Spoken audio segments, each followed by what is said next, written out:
Good evening, everybody. You're watching America First. My name is Nicholas J. Fuentes. We have a great show for you tonight. Very excited to be back here with you tonight on Tuesday. We have a lot to talk about tonight, lots to get into. Big show. Our featured story tonight, we are resuming our coverage of the murder. It's not really murder. The justified execution of Alex Preddy in Minneapolis fuck that guy. weekend. And I did a long show about this last night. I think I did a 1 hour, 45-minute monologue, and I really went into the whole story. There's so much to say about it, I think. We didn't really finish it, so tonight we're going to get into it. Our featured story, we're once again talking about the killing of this anti-ICE protester in Minneapolis. And specifically tonight, I want to talk about the response from the Trump administration. And surprise, surprise, he chickened out. Predictable as always. Very obvious response. Trump challenges the country, challenges the world, threatening everybody, hardcore. There's a little bit of resistance, and then he totally backs down, totally chickens out. And we're going to work through it. We have a number of sources here. There's a lot of things going on. Trump comes out there, first and foremost, and he pulls back the head of Border Patrol. This Bovino guy, which is on TikTok, and he's on social media, always being harassed by protesters, they're pulling him out. Not only that, Trump is criticizing the guy. Trump goes on Fox News and says, well, he's really out there. He's a really radical guy. Okay. Then he has a phone call with Tim Walz, the governor, Jacob Frey, the mayor, and says we're going to de-escalate the situation in Minneapolis. Then we hear from sources on the ground that Border Patrol has new orders. What are the orders? Even if they check a license plate and it is registered to somebody who is in the country illegally, Border Patrol will no longer arrest that person unless they have a criminal rap sheet. So we are back to the Obama-era policy of only deporting those criminal illegal aliens as opposed to those non-criminal illegal aliens. That's the new policy. There's now mounting pressure from the Republicans, from Republican-aligned donors, from the voters to shut down the mass deportations. And it's only January. 4 weeks into 2026, seems like it's already over. If only somebody warned us. Think about it. You have two things happening simultaneously. I love this. Got what I voted for. Hey, I'm an idiot. Got what I voted for. So we have an armada, as Trump describes it, of U.S. warships headed to the Middle East to bomb Iran. War games across the entire Middle East. We're going to war with Hezbollah in Iraq. We're going to war with Iran. We're putting missile defense systems in all our bases. We're going to war with the whole Middle East. Simultaneously, we have 230,000 deportations for 2025, and they're already shutting it down under public pressure from the Wall Street Journal, from the Republican conference, from the donors, from the public. Got what you voted for? Oh, did you get what you voted for? Or did you fall for it again? If only someone had warned us. If only during the election somebody had said, maybe we shouldn't vote for Trump. He's going to bring us to war in Iran and won't deport anybody. Oh, wait. I told you so. I told you this is exactly what would happen. I predicted it to the letter, practically to the day. Nobody knows the day or the hour when we're going to war with Iran and canceling mass deportations, but we do know the year. 2026. So we'll talk about it. It's pretty amazing. No pun intended. Pretty sweet. It's pretty sweet to be vindicated like that. But we'll talk all about that. We're also going to talk about what is happening in Congress. More of the same.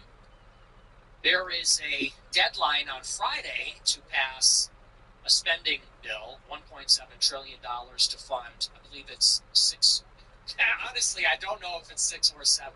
It's either 6 or 7 government departments and agencies. The Democrats now will not supply the votes. You need 60 votes in the Senate to get the package through. You need at least 7 Democrats. They're not going to vote for it because they want to separate the package out and defund Homeland Security.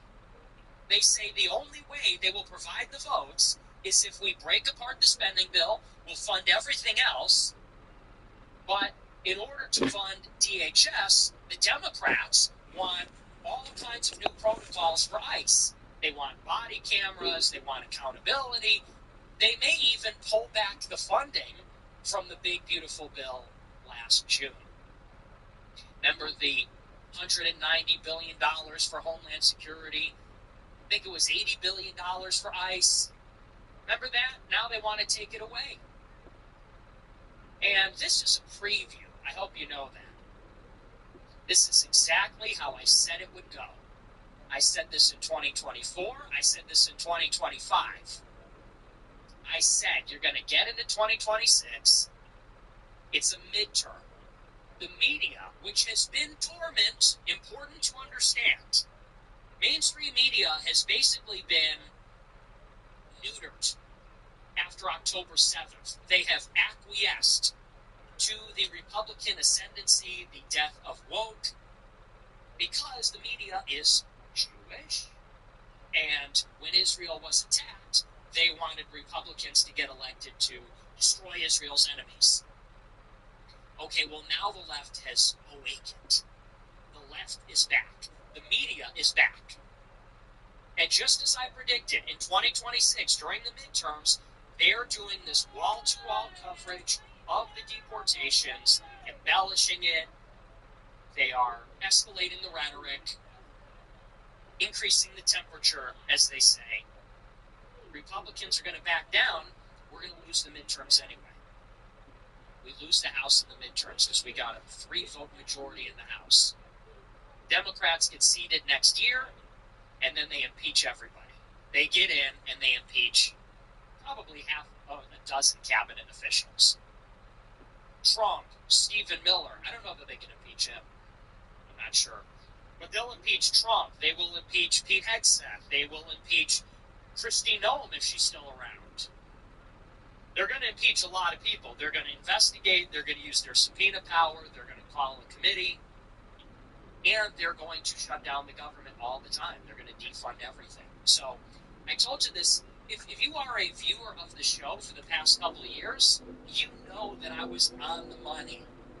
And I was saying it like every day repeatedly throughout 24, 25. I said, this is how it's going to go.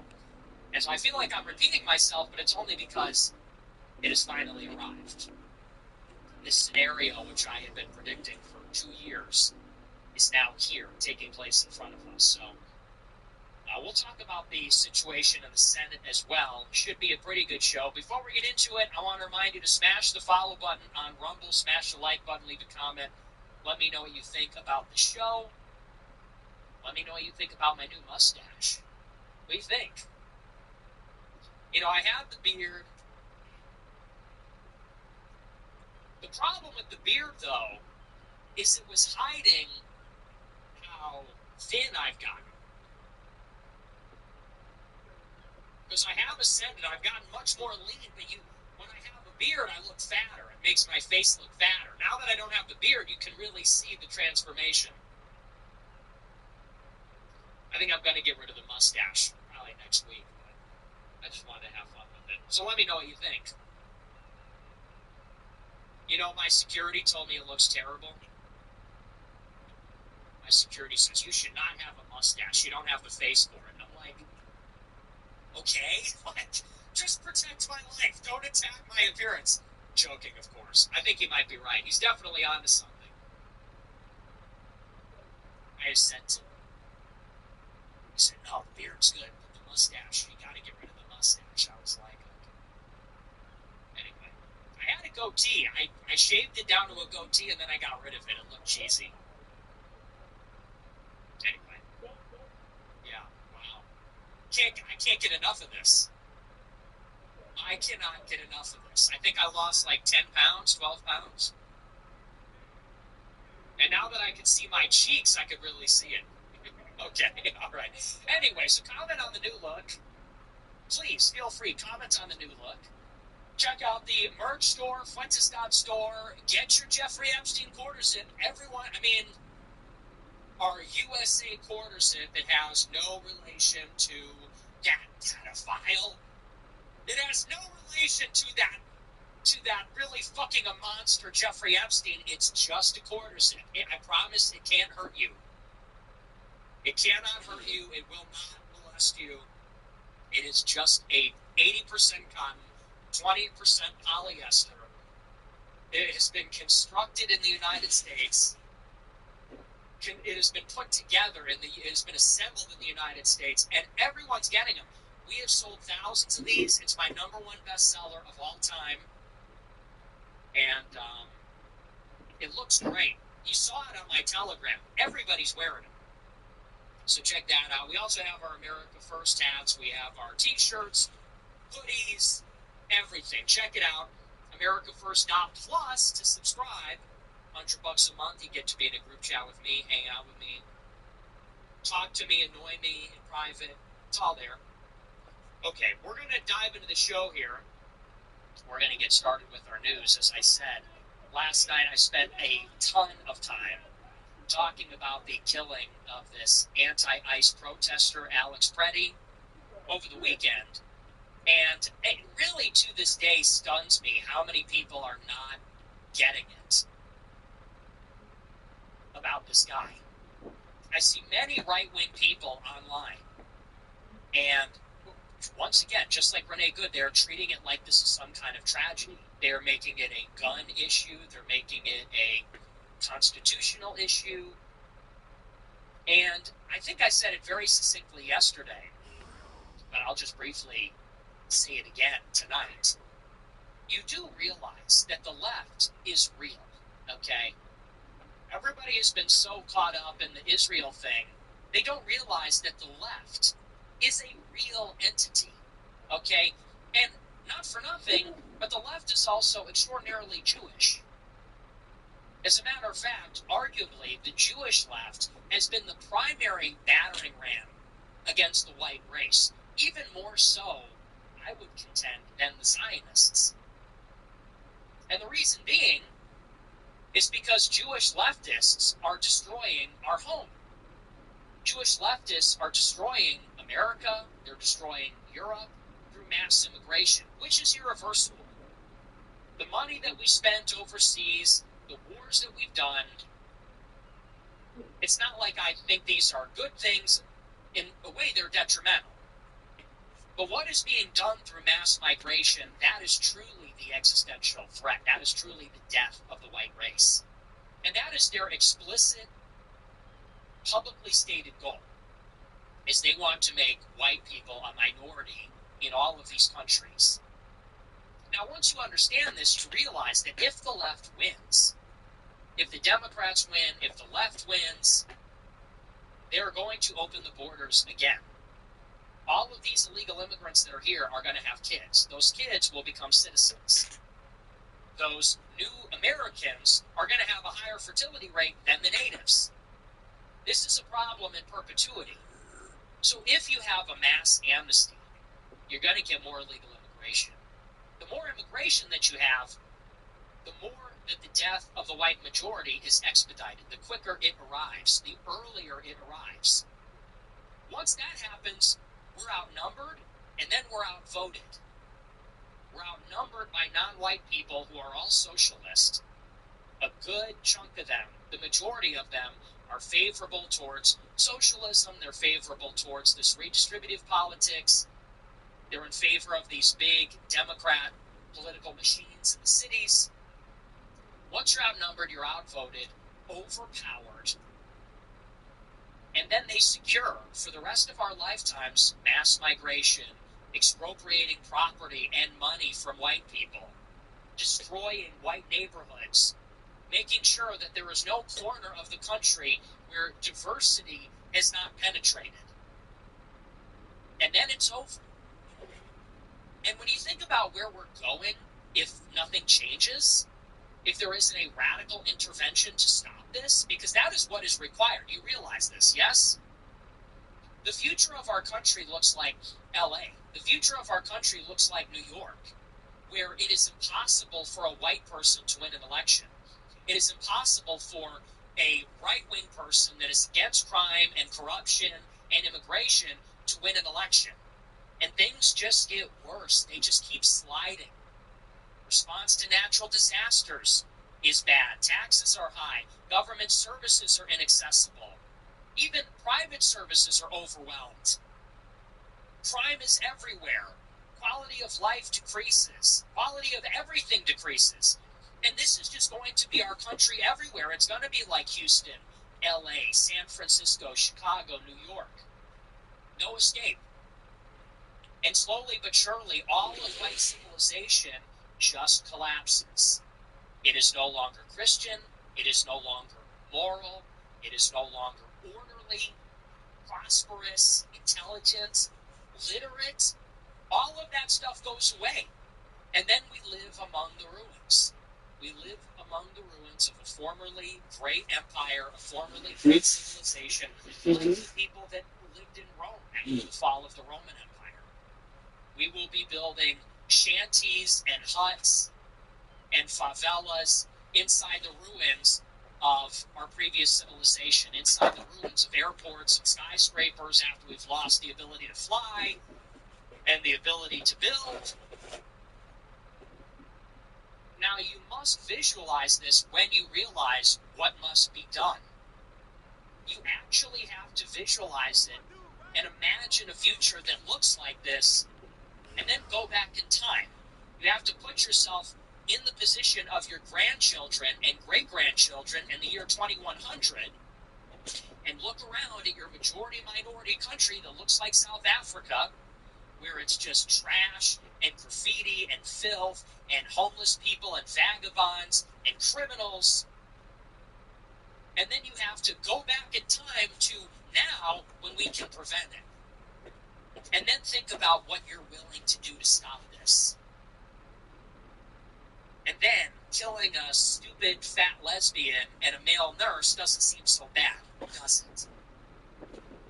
We were going to deport 30 million people, but then a fat lesbian and a male nurse died, so now we have to give them all amnesty.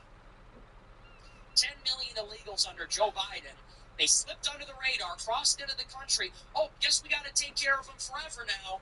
We got to pay for them forever and all their descendants because a fat lesbian poet and a male nurse got killed. You don't understand. We have to win. There is no substitute for victory. We only care about victory. And here's the grand irony. I see all these Israel critics, the JQ squad, they idolize Hitler. They worship Hitler. Do you know what Sieg Heil even means? It means hail victory. And not to go like full Nazi or something, but there is no substitute for victory. We have to win. They have to lose. And they, yes, sometimes includes white leftists that have citizenship, that were a nurse, or were kind to everybody they met. Did you see the eulogy for Renee Good? They said, she literally sparkled. She was literally sparkling. Well, now she's not. Fuck them. They have to lose. We have to win. And do you know what winning looks like?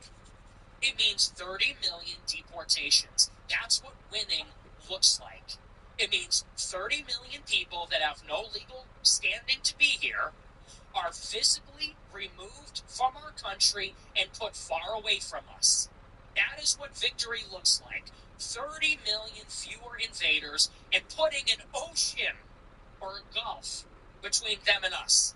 and then building a giant fucking wall so they can never come back. That's what victory looks like. And if some white saviors, if some brainwashed, progressive, white liberals want to throw themselves in front of the tanks, I say run them over. And that's just a bonus. If a bunch of white saviors want to give their lives for these invaders that hate us, that take advantage of us, that have no respect for us, they want to throw themselves in front of the treads of the tanks, I say keep going. I say run them over, and we'll just say that's the bonus round. That's victory. That's what victory looks like. And I told you the other night, that is what is happening in Minneapolis. These are not protests. These are far-left agitators. If they had it their way, this country would be... You understand that, right? If Alex Preddy and Renee Good had it their way, this country would burn to the ground. And they would be laughing. You do realize that, right? It's either we win or they win. And if they win, we are going to die. If they win, you are going to have President Kamala Harris, President Hillary Clinton, President Stacey Abrams, and they are going to be giggling. They will be chortling as you and every other far-right Nazi MAGA Republican is thrown into a concentration camp. While they destroy our monuments, while they destroy our churches, while they destroy our neighborhoods, and make everything ugly, because that is what they do, and they will be laughing about it. They will be smoking pot with their black boyfriends. They will be banging on the drum in the ruins of our city, in the Renee Good autonomous zone, while the country burns. And that's a vision of the future. Either they have it their way, or we have it our way. And this is the confrontation. This is the standoff. Trump, representing Native Americans, native-born Americans, Trump representing the historic American nation, is taking the fight to them with ICE. Yes, he has deputized a private army. Good. Past due. Past due. Because the National Guard and the police and all these other people, they are influenced and infiltrated by the radical left. To the extent that they say Trump has deputized a private army, don't you realize that's a good thing? There is a military force with a $90 billion budget with the constitutional power to deport millions of people, and the only condition is you want to see illegal immigrants out of the country. Everybody that signs up for ICE is going to be a loyal Trump supporter, a loyal America Firster who wants illegals out of the country. Don't you understand that's a good thing? People are saying President Trump has deputized a private army of immigration restrictionist white guys who are empowered by the feds to throw out all the illegals, and there's no accountability at all. There's no body cameras. They're just beating people up. They're just kicking left-wing pieces of shit in the ass and pepper spraying them in the face. It's like, I'm sorry, where's the, what's the problem here? I thought you were trying to convince me this is a bad thing. No, this is a good thing. And this is the confrontation.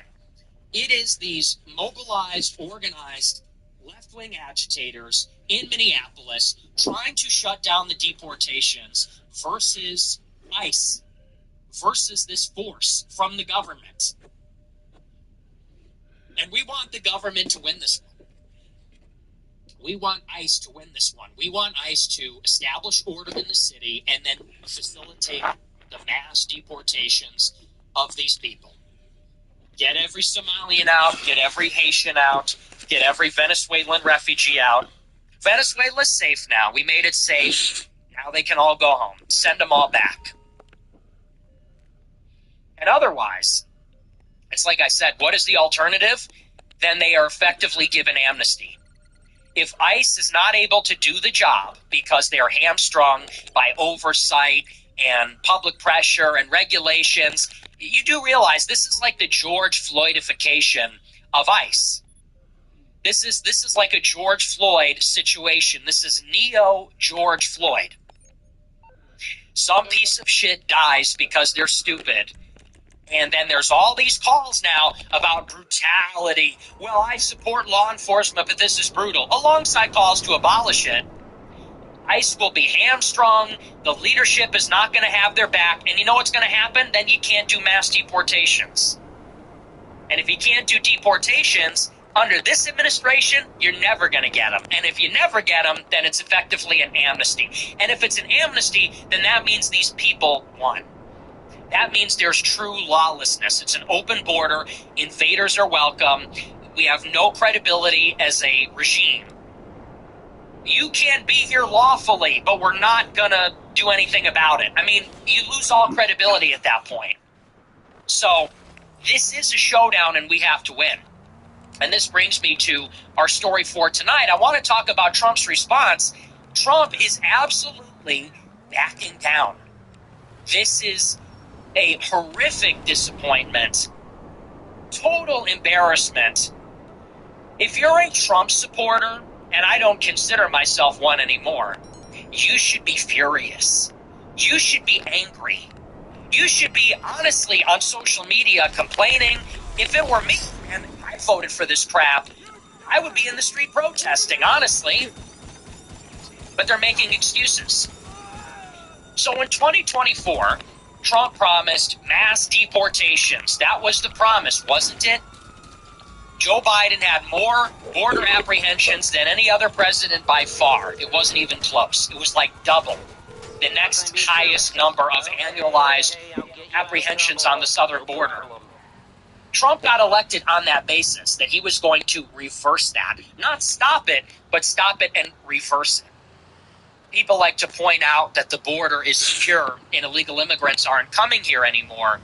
That's actually not enough. Because if you've had 10 million illegals come here, it's not enough to simply stop the flow of 10 million more. You have to reverse what has taken place. Otherwise, it's too little too late. We had an illegal immigration problem when Trump got elected the first time in 2016. It only got worse. It got worse under Trump. It got exponentially worse under Biden. Now they say, well, at least the border is secure now. I'm sorry, that's 10 years too late. We voted to secure the border in 2016. Now we need to secure the border and reverse what has taken place. At the minimum in the last 8 years. But ideally in the last 20 years, 30 years. It is now unacceptable to take anything less. It must be a fully secure border and mass deportations. He is elected with this mandate because everybody was sick of the number of illegal aliens here. Even the Democrats, even the black people, even liberals. And you might remember during the peak of this, around 2022, 2023, these Venezuelans were everywhere, on every street corner. They were running out of room to house all these people, building refugee camps, effectively, building these tent cities, putting them up in hotels.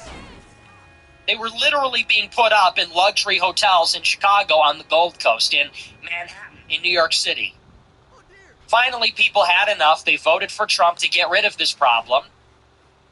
And the reality is, let me tell you this, Trump never had any intention of actually following through on any of this.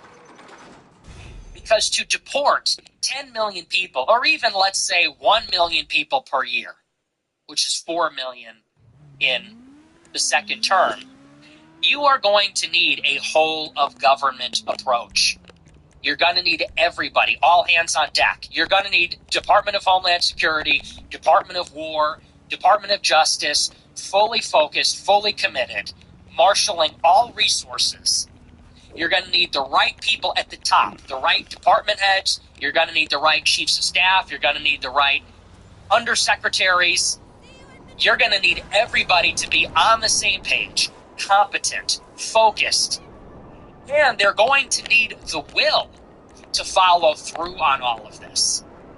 You're going to need more personnel, more infrastructure, more training. It's going to cost a lot of money. It's going to take time to get to the point where ICE is even capable. And then, once you start getting millions of people out of the country, if you get to that point, you need to stand up to the public pressure. because you can't make 1 million people per year disappear from the United States without people noticing. That's 4,000 per day. You cannot have this huge mobilization of law enforcement and military force in the country in major cities, rounding up 4,000 people per day and physically apprehending them, detaining them, transporting them, and removing them. You can't do this invisibly. It is visible, it is highly visible, and it is extremely contentious. You are going into these communities with law enforcement vehicles, in some cases military vehicles. These are raids, people that are heavily armed in tactical gear. And what do you think is going to happen when you're doing this in the major hubs of illegal immigration, like LA or New York or Chicago? It is going to provoke resistance. And resistance creates friction and conflict and confrontation. And that draws in the media, because it turns into a spectacle. And now it's on camera. Now it's on TV. And as long as it's going on, there's confrontation and conflict, and it's on TV. And as long as it's on TV, there's a war of attrition against public perception. The public watching this day in and day out, and mistakes are going to be made and tragedies are going to happen. Slowly but surely, people are going to drop off. Women don't have the stomach for this. Minorities will not support this. Even a lot of white people don't have the balls to support this. So it's not enough that you have people that are focused, competent, ideologically aligned. It's not enough that it's a whole of government mobilization, top to bottom, that this is really a massive undertaking, but you also need the political will and the character to follow through even when it becomes unpopular. There needs to be this understanding going in that it's gonna be ugly, it's gonna be unpopular, there's gonna be bloodshed and tragedies, but it is worth it. That on the other side of it, it will be a major victory, and maybe everybody will pay for it.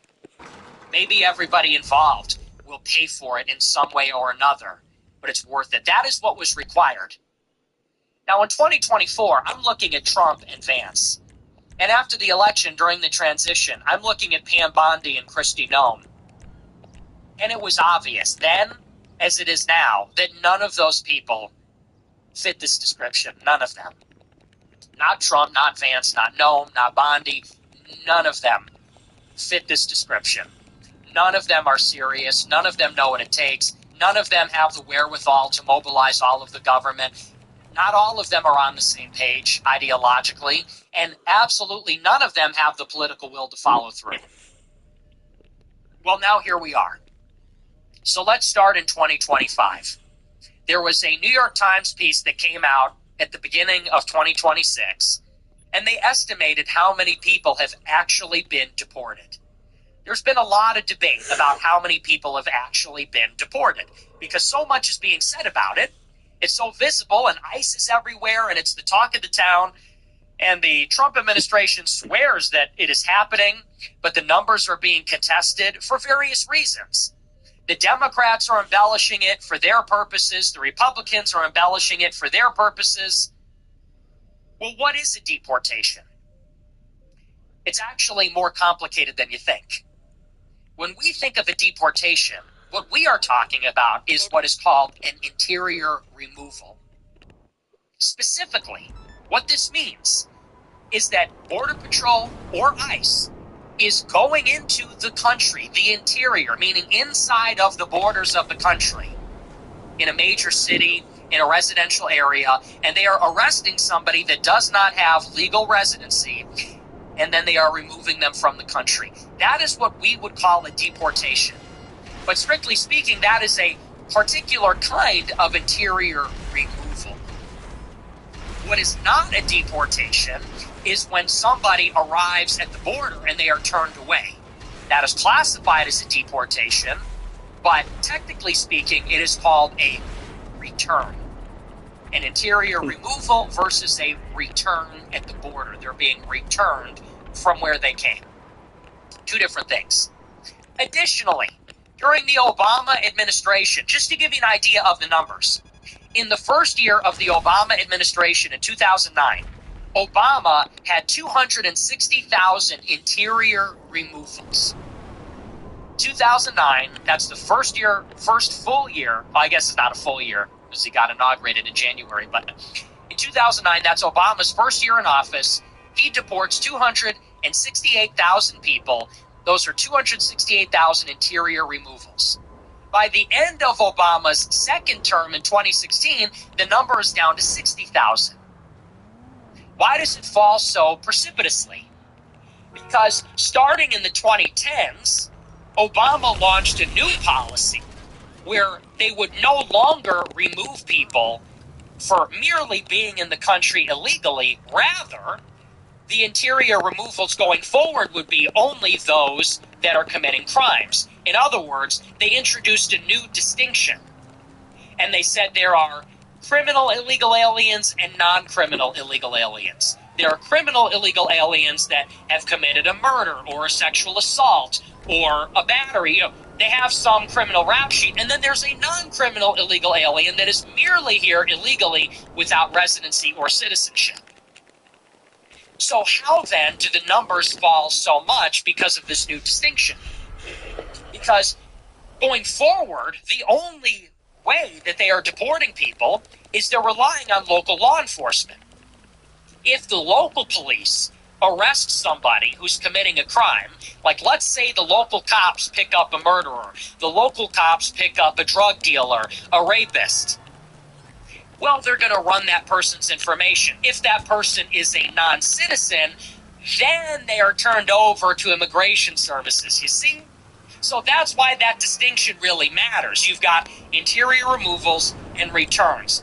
Then, in the 2010s, you get this new distinction of criminal illegal aliens, non-criminal illegal aliens.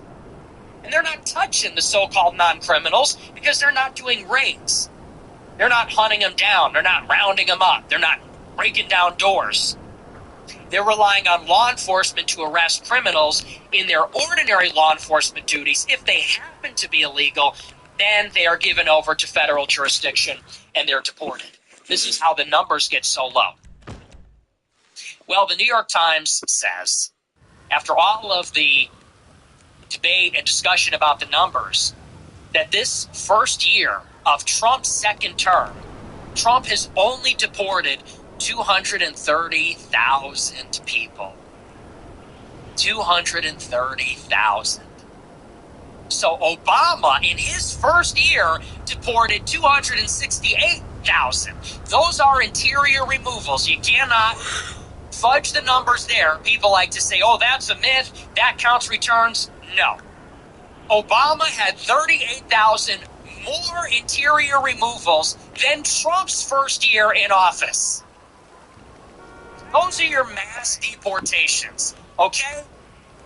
And how do we know that's the case? Because ICE and DHS are not even publicly releasing the numbers. They haven't released the numbers since December of 2024. That's the last time we have heard a peep out of ICE and DHS about how many people that they have actually removed, because it's so embarrassingly low. Okay? So, just as I predicted, these mass deportations are not happening. They're not. Because nobody in this administration is serious enough, competent enough, willing enough to do it. So, we have as many removals as Obama, and keep in mind, this is actually extra bad, because not only is it fewer than a Democrat, than Obama, when this is supposed to be the deporter-in-chief, mass deportations president, but this is also after, like 15 years of open borders. Complete open borders under Biden, mostly open borders under Trump 1, totally open borders under Obama with catch and release. So, after all of this illegal immigration, now you're doing barely as good as Obama in his first year. Well, it gets better. So as I said in 24 and 25, you go and start rounding people up. How many is 260,000 in a year? Well, it's fewer than 1,000 per day. They're arresting 2,000 people per day. I think that's the rough estimate, is about 1,500 to 2,000 arrests. The actual removals are lower than 1,000. Either way, these are the numbers. Roughly 800 to 2,000 people are being apprehended every single day inside the interior. If you want to deport 1 million people per year, that number needs to be like 4,000. Needs to be like 3,500 to 4,000. Needs to be about 2 to 3 times as many as are already being arrested. Well, Trump is deporting this negligible amount of people, and it provokes this huge response, predictably. The Democrats, after a year of licking their wounds from the election, have now rallied, consolidated, they're coordinating and organizing, and now they are mounting this organized resistance to the deportations. And we've seen this in Chicago, we've seen it in Los Angeles, now we're seeing it in Minneapolis. I saw J.D. Vance say, this is only happening in Minneapolis, this is isolated. It's not isolated at all. I don't know what he's talking about. When they did Operation Midway Blitz in Chicago in the late summer and the fall of 2025, there was tons of this stuff going on. Just like it's happening in Minneapolis, it was happening in Chicago. It wasn't as bad, granted, there wasn't as much rioting, but you had a coordinated effort of local progressive cells chasing ICE, identifying their license plates, boxing them in, ramming their vehicles. You had riots outside the detention center. It was happening here too. And who could forget in Los Angeles in June, when you had mass deportations and National Guard in LA, there were full-scale riots. They shut down the highway. They were burning Waymos and other self-driving cars. They're throwing Lime scooters all over the place. I mean, what are people talking about? It happens everywhere. It was happening in New York. It was happening in Chicago. It happened in LA. And now it is happening in Minneapolis. Now, predictably, I said this last year too. I said, so you have your resistance. Get the fuck out of here. This is the confrontation. This is the showdown. Leave. Okay, we're doing deportations. We're trying to get these numbers up. We're hiring more ICE agents. We're building more detention centers and leave, increasing motherfucker. the amount of people that we can detain. Okay, we're getting to that point. We got this money from the big beautiful bill last June. ICE is going to get an $80-90 billion cash infusion. Maybe we can get these numbers up. The real test, however, is when you meet that resistance, which is inevitable. It is inevitable that the left is going to try to shut this down. And predictably, there they were, rioting, protesting, doing these activities. And if there is resistance, you're going to have to shut down the resistance. Now it is transformed into a completely different environment. Now it's no longer ICE trying to arrest and detain and deport illegals. It's also all of the law enforcement, National Guard, local police, the rest of them trying to put down the insurrection. And now it's new challenges. You've got these, you could call them lone wolves. You could call it stochastic. That's the buzzword. But you've got these groups that are chasing law enforcement through the streets. Local law enforcement won't cooperate. You've got local government that's encouraging this, giving sanctuary not only to the illegals, but to the insurrectionists. So this is where it becomes a question of will. Can you now crush the protests? What is involved in this? People gotta die. Actually, people do have to die. I don't know how people don't expect this. How is this not reasonable? You want to deport 1 million people per year? How do you think you're going to do that without a George Floyd, without an Ahmaud Arbery?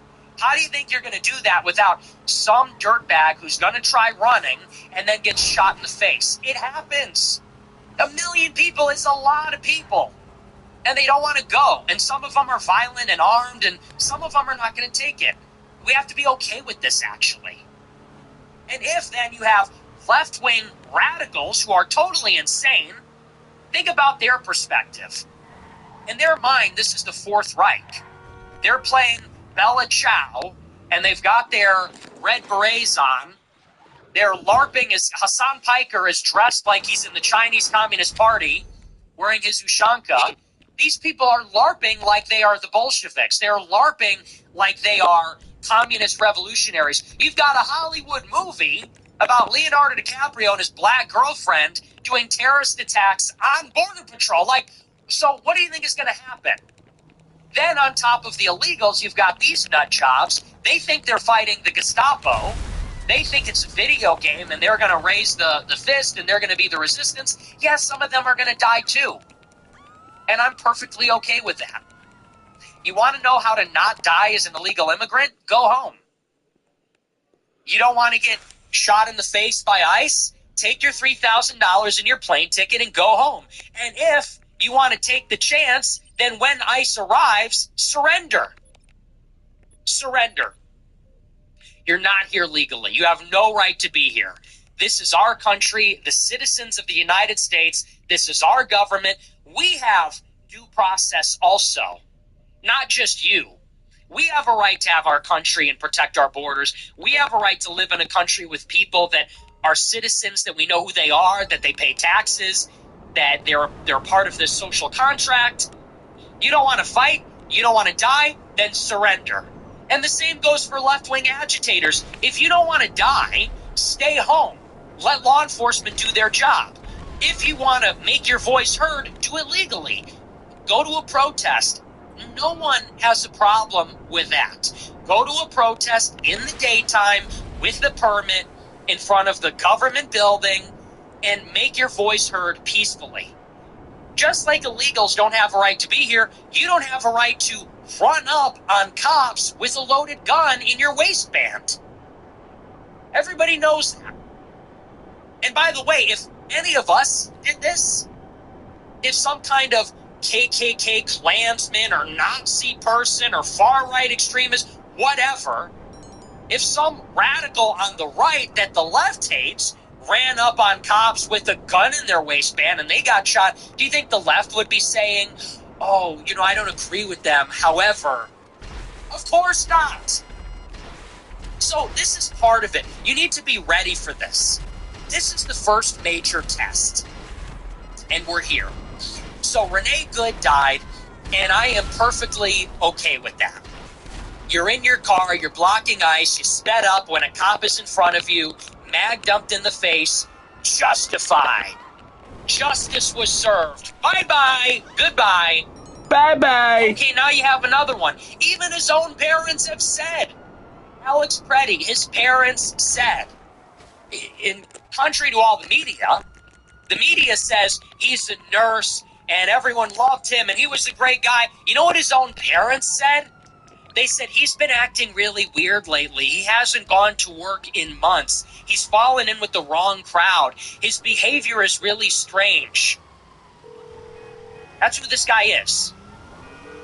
He is there blowing his whistle, interfering with Border Patrol, with a loaded gun in his waistband, with multiple magazines in his car. Why would you need multiple magazines in your car? What are you really there to do? They want to portray this like this is Malala Yousafzai, like this is Gandhi, like this guy was being a conscientious objector, right? Like this was civil disobedience. He was sitting cross-legged in the street with his hands up blowing a whistle. He had additional magazines in his car and brought a loaded gun.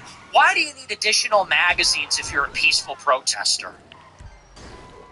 And it is, by the way, it is shocking how naive people are being about this. The 2A crowd, conservatives, libertarians, fuck you. This is like George Floyd, Mike Brown, Trayvon Martin levels of delusion. It's like Trayvon Martin punching George Zimmerman in the face, gets his head blown off, and people go, he was a kid. He was a child. He had his Arizona iced tea and his Skittles. Remember that one? Then it was Mike Brown, the gentle giant. Remember the gentle giant who was 6'5", 250 pounds, tried to pull a gun off of a cop's holster? And everybody was looting convenience stores in his memory? The gentle giant, hands up, don't shoot. George Floyd. It's George Floyd all over again. And what do they want to do? Now they want to put body cams on ICE. It's no different. This is exactly the same thing. And it's no different. You don't want to get mag dumped in the face? Don't grab a cop's gun out of his holster. You don't want to get a knee on your neck? Don't rob a convenience store on fentanyl. You don't want to get shot in the face? Don't run over an ICE agent with your car. Don't show up to a protest. Physically confront ICE and get in an altercation with them with a loaded gun in your waistband. Shit happens. Sorry, you forfeited your life. So now, as we talked about yesterday, there's this extraordinary public pressure on Trump. Now it has turned into a thing. It has turned into a catastrophe, a disaster. And predictably, the media is all over this. And think about how this works, okay? I want you to understand fully the situation. Really get your arms around how fucked up this is. So our laws say that we have to bring in refugees as a country. Somalia collapses in the 90s. We gotta bring them in. Why do we do this? Who knows? This isn't good for us. Fuck them. Who cares? You know, they're over there in Africa. Okay, let Ethiopia take them. Let Egypt take them. Let Saudi Arabia take them. Why do we have to absorb these people? What do we have to do with that? Somalia collapses on the other side of the planet. They're not even friendly to us. We gotta take them in? What's Russia's obligation? What's China's obligation? What's the Middle East side? Everybody loves to talk about all these third worldists. They talk about how evil America is. America's this terror empire. I don't see Cuba and Venezuela and China taking these people in. No, we're the stupid country that our liberal system mandates we got to take these garbage people. That's our legal obligation. So we bring them here. They come here, as we talked about last night, they're stealing $8 billion from the state of Minnesota. That's your money. Don't you understand this? That is your money. You work 3 months out of the year for the government. Because if you're being taxed 25%, 33%, that is 3 to 4 months out of the year, every day, day in, day out, you're working to give that money to the government. And that government is then giving that money to these scammers.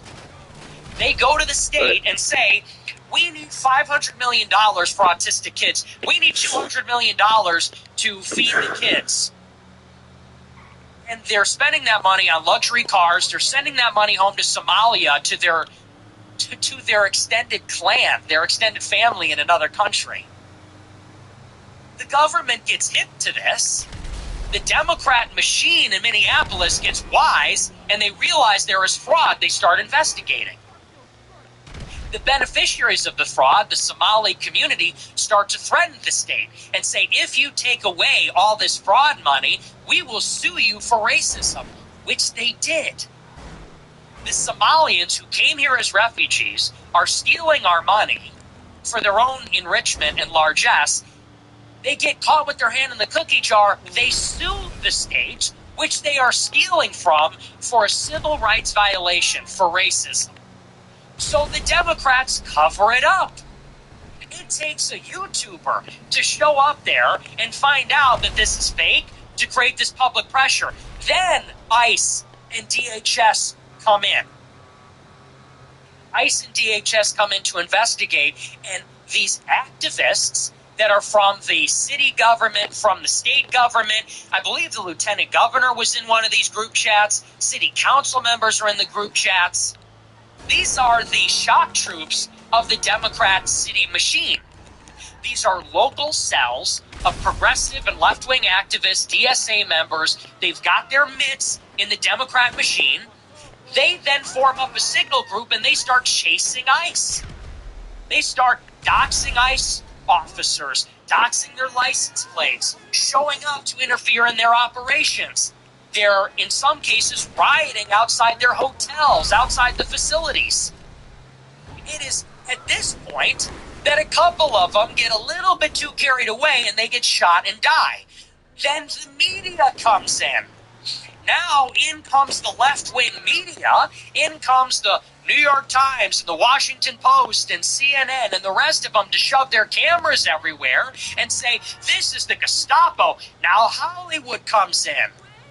And all the celebrities are on Instagram and on TikTok talking about we need to be good activists. We need to spread awareness. This is the modern day Fourth Reich. It's an ICE agent shooting an unarmed citizen in front of the flag. How fucked up is this? Every step of the way.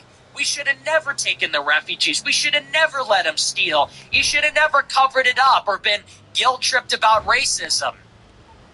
We should be deporting them. These agitators should be imprisoned. Now, all the pressure is on the administration. But this is the showdown. And it's a showdown between this left-wing machine and the people of America. That's what it is. It is this left-wing machine. It is the machine politics of the city, which drives the politics of the whole state. It's the machine politics of the city, which drives the commerce and the votes of that entire state, Chicago and Illinois, Minneapolis and Minnesota, New York City and New York, LA and San Fran and California, Nova in Virginia. It is the machine politics of the city with their shock troop, progressive DSA people on the ground, with these immigrant communities, which supply the votes, which supply part of the votes and the activists and the voting bloc. And I'm sure the fraud that they are committing, there's some outside of the country help with this. And it's also an inside job. There's people in the Democrat Party that are skimming off the top. And then there are accomplices nationally in the media, in Hollywood, these other loci of power for the Democrats. And all of these people are driving this left-wing politics. It's purely corruption. It is something that is extractive. It is an extractive, parasitic enterprise where they make the country worse by bringing in people that really do not benefit the country at all. It's not beneficial for Americans to have Somalians, but it's beneficial for them as politicians, for their grift. They're degrading the country by siphoning money out of it. That's what the government does, is it removes capital from the economy, and then it redistributes it, reallocates it to scammers. And so the money is stolen, and it's all debt. I mean, all these states and the federal government are in debt. So you're taking productive capital out of the economy. It's more debt. You're giving it to scammers. And the scammers are in league with the politicians. So you get this totally corrupt system. And this is how a country dies. This is how the government becomes inefficient, loses efficacy. This is how the country becomes bankrupt. We run out of money. This is how the public loses faith in its institutions, civic institutions, government institutions, in the media. So now there's no trust between the government and those that are governed. This is how you kill a society. And so, don't get me wrong, Trump is super corrupt too. But this is one thing that is good. You have a lot of white people. In 2024, 80% of Trump voters were white. The white people get together. They vote for Trump to end this nightmare. Get these people out. Stop the grift. ICE shows up. And there is, understand, an immune response. This is the convulsion of the Democrat machine. They're freaking out. The DOJ comes into Minneapolis and says, give us your voting rolls. They freak out. They say, we're not giving up our voter rolls. Why do you think that is? The Trump administration is effectively just doing a half-assed job of cleaning up the corruption. They're doing a half-assed job at deportations. They're doing a half-assed job at election integrity. But even shining a light, even slightly, on some of this stuff shows just how corrupt the system is. Minneapolis is convulsing because there goes their voting bloc. There goes their voting fraud. There goes their welfare fraud. Tim Walz isn't even running for re-election, even though he was planning to, because of the extent of this cover-up. And if that's going on in Minneapolis, you know that is going on to a much larger extent everywhere else. This is Minnesota we're talking about. If that's going on in Minneapolis, what's going on in Chicago? What's going on in New York? What's going on in LA, in DC? What's going on in every other city? This is our country. This is the extractive, corrupt enterprise of left-wing politics, of mass immigration, welfare, and entitlement fraud. This is what's happening. Now, Trump shows up for the showdown. Like I said, a couple of people get killed. This is just to tell you all of this is justified. You know, what level of force do you think is acceptable? You want to deport 1 million people per year. We're deporting 250,000 and a couple of people died. If you think that is too heavy-handed and extreme, how are we going to get those numbers up 4 times? And don't tell me you're opposed to this unless you have an answer to that question. For all these people out there that are saying, I support mass deportations, but this is too heavy-handed. No, you don't get to say that. Sorry, no. You don't get to say that.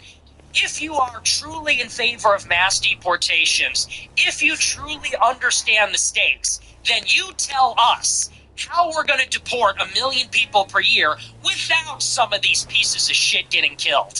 You tell me. You owe us an explanation. Otherwise, you are just a bitch. Seriously, think about it. You do not actually get this privilege of sitting back in your armchair, you know, whether you're a podcast or influencer or whatever, and saying, you know, I want mass deportations, but not like that. Mass deportations, it's not a question of whether they need to happen, if they're going to happen. It is essential.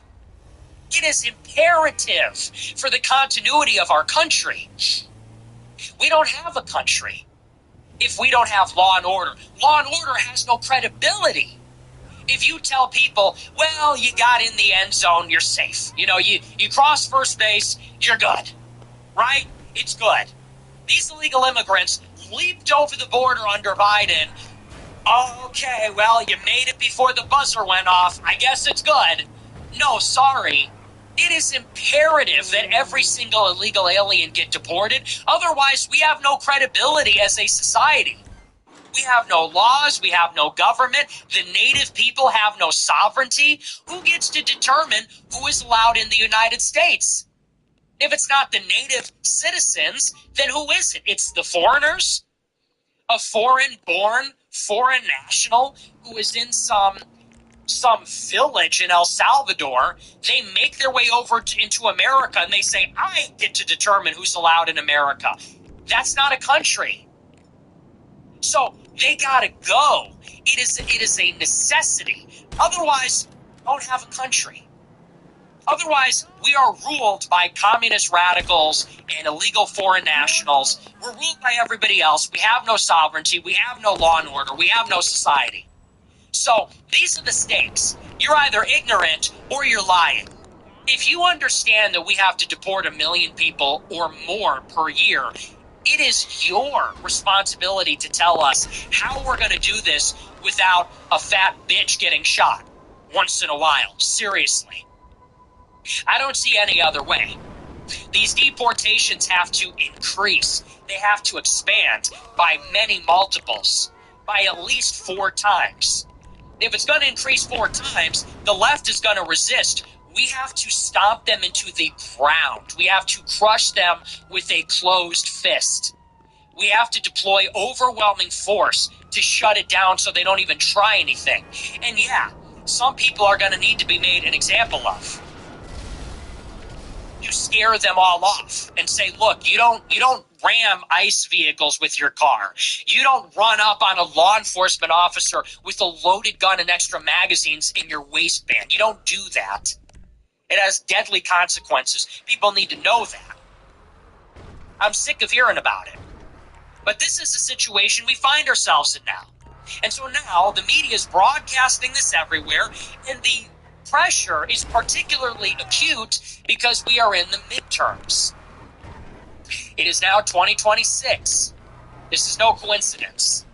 Now think of the politics. The Republicans have a 3-vote majority in the House of Representatives. Historically speaking, for the past 100 years, the party which has the incumbent president always loses seats in the House during the midterms. That is like an historical rule, going back to like 1932 or 1928. there's been only one other election where the party with the sitting president gains seats in the House. I believe it was Obama that was the exception to this rule. So if that is the historical rule, and if we only have a 3-vote majority, if we're almost certainly going to lose seats, then that means we're going to lose the House. If you lose 3 seats, we lose the House. Historically, we always lose seats. We're going to lose the House. So Republicans are very aware of this. And their donors and the beneficiaries of Republican patronage, they're very aware of this. If we lose the House, Republicans, or if it's bad in the midterms and we lose the House, Republicans lose control. And then the Democrats are going to shut everything down.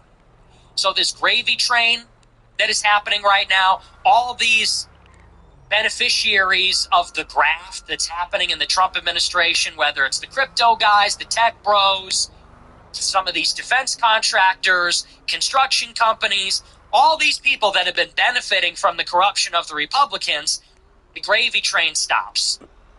Democrats are going to get in. They're going to impeach everybody, investigate everybody, subpoena everybody, and then all this corruption that's enriching everybody stops.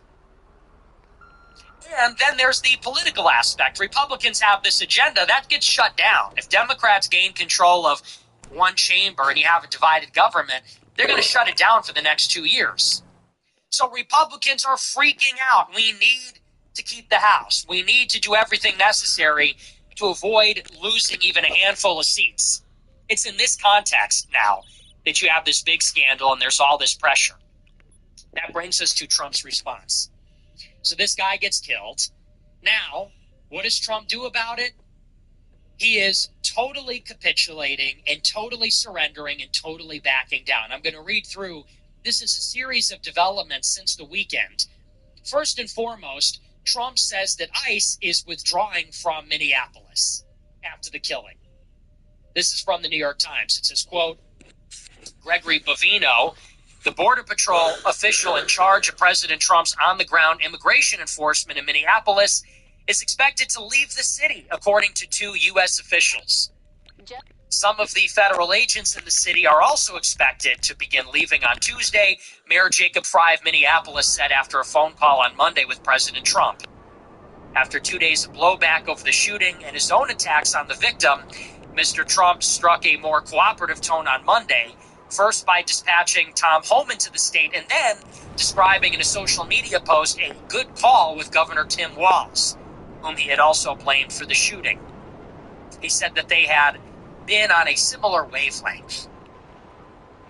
So they're pulling out their top guy. Do you know what that is? That's a scalp. That's what that is. Trump got everybody all ramped up. We're going into Chicago. We're going into New York. We're going to deport everybody.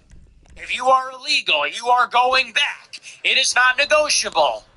Take your plane ticket or we will remove you. Remember all that tough talk a year ago? Remember when Tom Homan said in January, we're coming to Chicago. We're coming to every major. You better pack your bag. Remember that? They got everybody all jazzed up. And you got Stephen Miller and Tom Homan and Greg Bovino beating their chest on TV, defending the actions and the policy of the administration. Greg Bovino became a symbol of ICE brutality. It's all over social media. On Instagram, on TikTok, they find this guy. I'm talking about the left-wing agitators. They find this guy, whether he's in Target, at a gas station, at a restaurant, and they surround him, and they shove their phones in his face, and they threaten to fight him, and they scream at him and swear at him. And he is a representative as a white male, as a gruff, older, tough white guy of ICE brutality, of nativism, white supremacy, Trumpism. Now, after this protester gets killed, Trump yanks him out of the city. That is a scalp for the left. That's a victory. You have handed them a severed head on a silver platter. You've said, please, we surrender. Here's our sacrificial offering. Now, what do you think this does? If you're some piece of shit progressive that is in Minneapolis, this is a victory. You go out and say, we did it. Keep the pressure up. The sacrifice of Renee Good and the other guy will not be in vain. It's working. We're chasing ICE out of the city. We're chasing Border Patrol out. We're escalating. We're laying down our lives. This is like the Resistance. That stupid bitch on Twitter, she said, remember in Star Wars when they said the Resistance will be remembered for generations? This is how they think of this. And in a word, what this does is it emboldens them. It's like I said the other night, this is a confidence game. It's a war, it's a game. And it has a lot to do with confidence. You have emboldened them.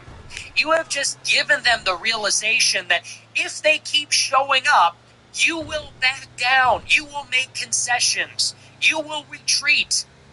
If we chase ICE, if we make their jobs hell, if we get in their face, they will make mistakes. If we show up in the streets, if we put pressure on Target and Marriott and all the brands that are involved in this in one way or another, they will blink. They will back down.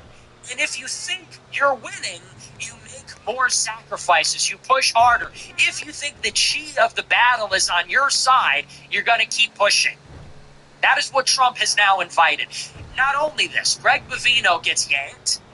Then Trump undercuts him and says openly, well, we're going to back down. Also from the Times, it says, quote, President Trump said on Tuesday, quote, we're going to de-escalate a little bit when it comes to his immigration crackdown in Minneapolis. The president also acknowledged the aggressive tactics of Gregory Bovino, the Border Patrol official known for his confrontational style who was pulled out of Minneapolis. In an interview with Fox News, Trump described him as a pretty out there kind of guy. He said, in some cases it's good. Maybe it's not good here.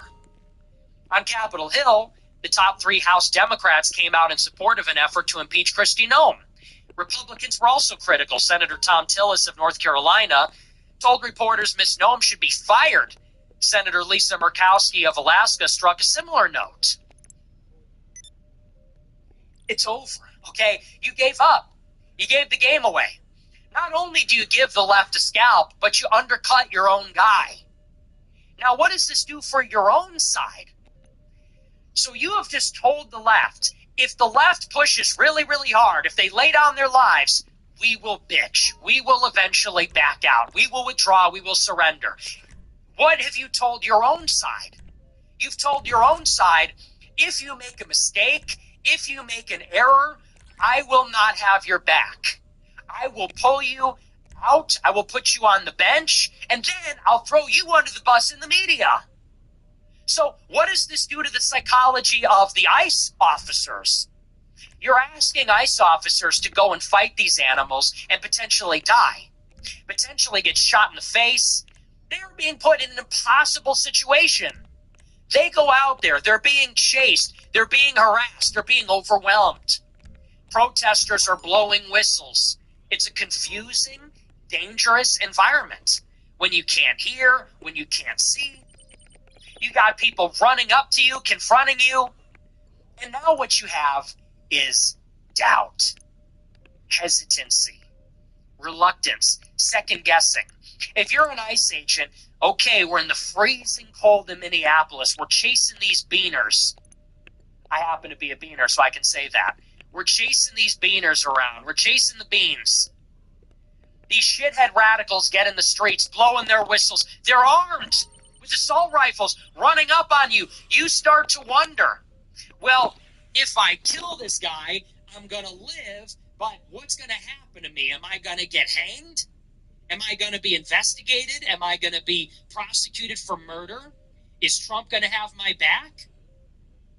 If I don't shoot this guy, I might die right now. So what does this do to the average ICE agent? They're demoralized. They're less willing to do their job. I'm not going to show up to Spring Hill Suites in Marriott at $150 a night hotel where I'm going to be watching outside my window as a mob of people is formed to dox and kill me, and then go out in the freezing cold in my car, get chased around in a dangerous high-speed chase by radicals, then try to do my duty, have armed people confronting me if I don't know that the administration is going to have my back, if our commander has been withdrawn from the city, if our own administration is telling us we made a mistake. So this is why I said Trump, he is what he is. He is not that guy. He is not the guy to do this job because he is weak. He is weak. He lacks follow through. He never follows through on anything, and he has no strategy. It's all tactics. It's all short term. What is going to play well today? What is going to play well this week? What are people saying on Twitter?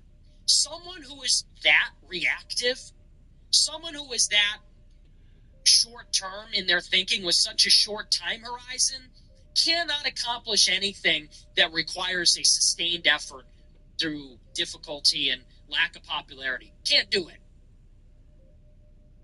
So Trump goes up on TV and says, we're pulling our commander. We're giving the left a scalp. He admits that we're flawed. He says, oh, we made a mistake, and this guy is too extreme, and we need to de-escalate. So you're demoralizing your own people. You're admitting fault and saying, we are the bad guys. You're emboldening the enemy. They think they have a victory. Then, add insult to injury, the real leadership is the Secretary of Homeland Security, Kristi Noem. ICE and Border Patrol are under DHS. Now, Republicans want Kristi Noem to go. Democrats want her impeached. Republican senators are saying she's doing a terrible job. We need to question her. We're going to fire her. So, you're not standing by your people. You need a united front. You need to stick up for your people. Even if Kristi Noem is terrible, and she is, you need to have her back. Because she's your girl right now.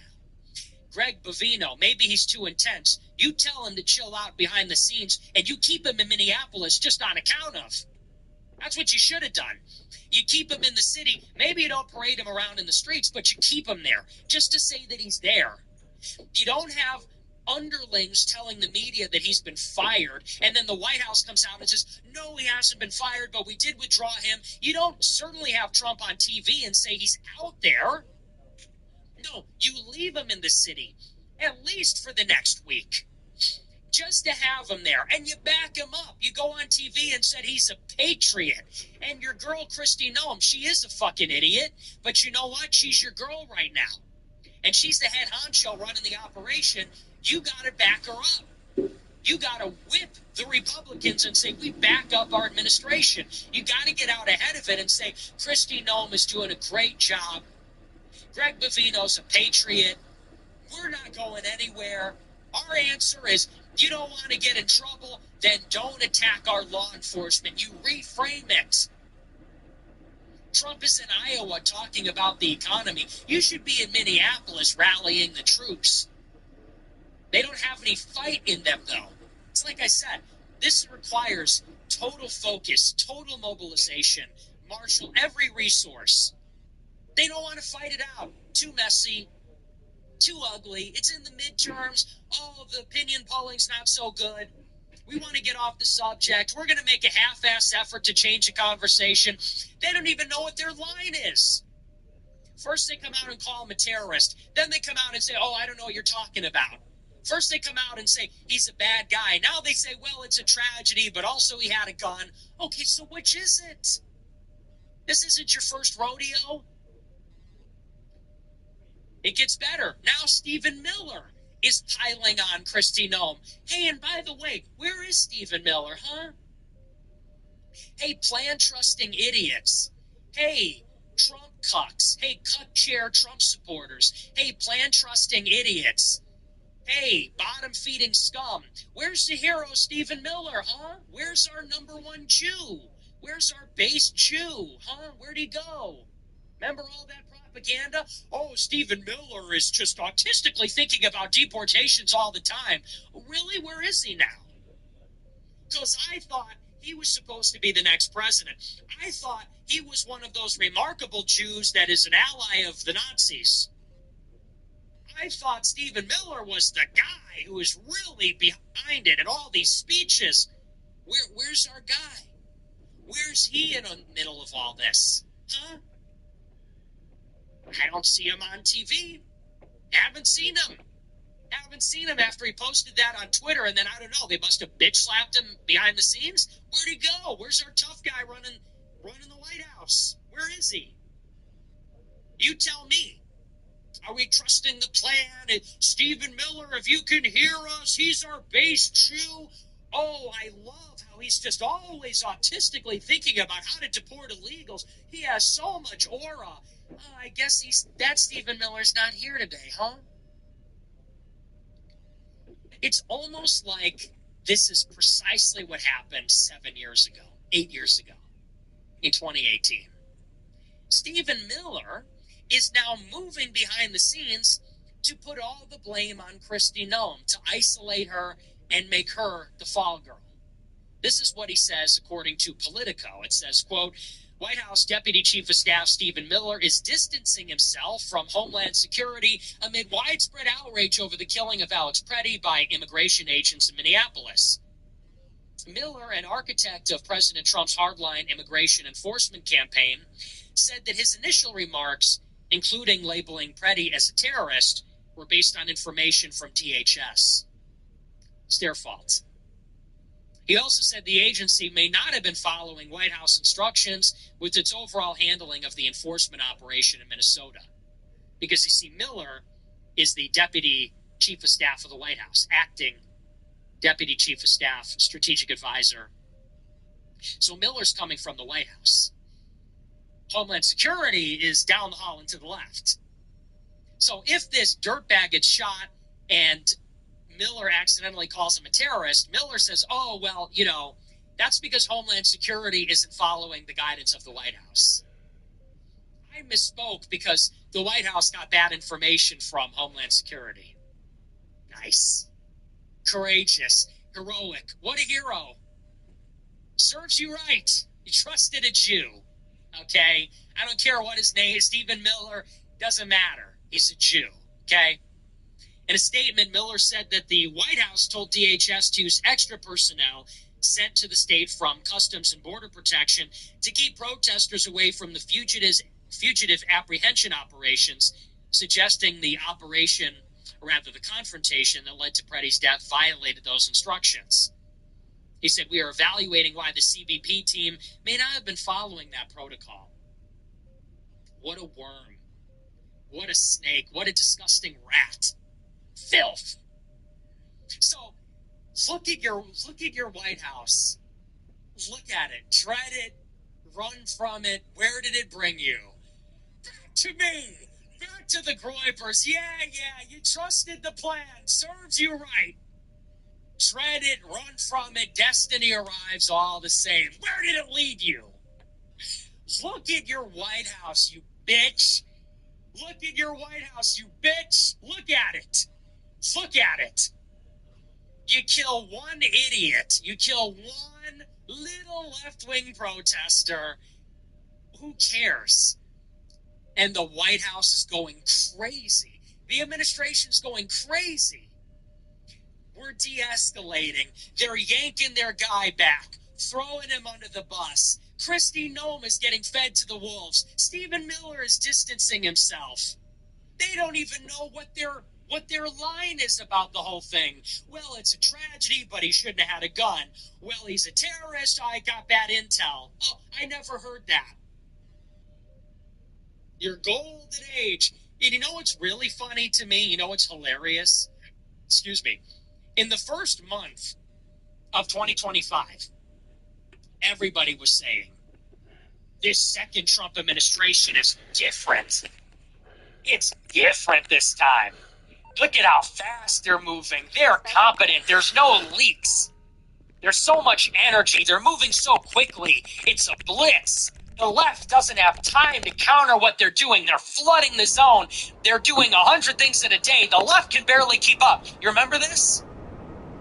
I remember in the first few months, because I read the news that the left was literally struggling to keep up.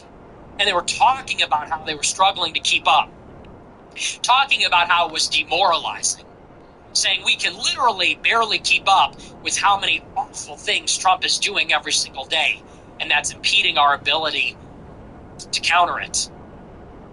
Now look at it. Look at the infighting. Trump is throwing Bovino under the bus. An underling said he was fired. The press secretary says actually he wasn't fired, they're just pulling him out. Trump goes on the news and says he's out there. Republican senators want to fire Kristi Noem. They're working with the Democrats. Stephen Miller is blaming Kristi Noem for the whole thing and for the bad statement that he himself made. He's probably getting a talking to behind the scenes. Trump in the White House is saying we need to back down. What a disaster. What a joke. This is supposed to be a golden age. This is supposed to be executive power. We could just do things. It's a disaster. They can't fight because they're not organized. Like, you can't even get to the battlefield because none of these people are serious. Stephen Miller is a craven political opportunist. He is a craven, unscrupulous political opportunist and a Jew. He does not care about mass deportations.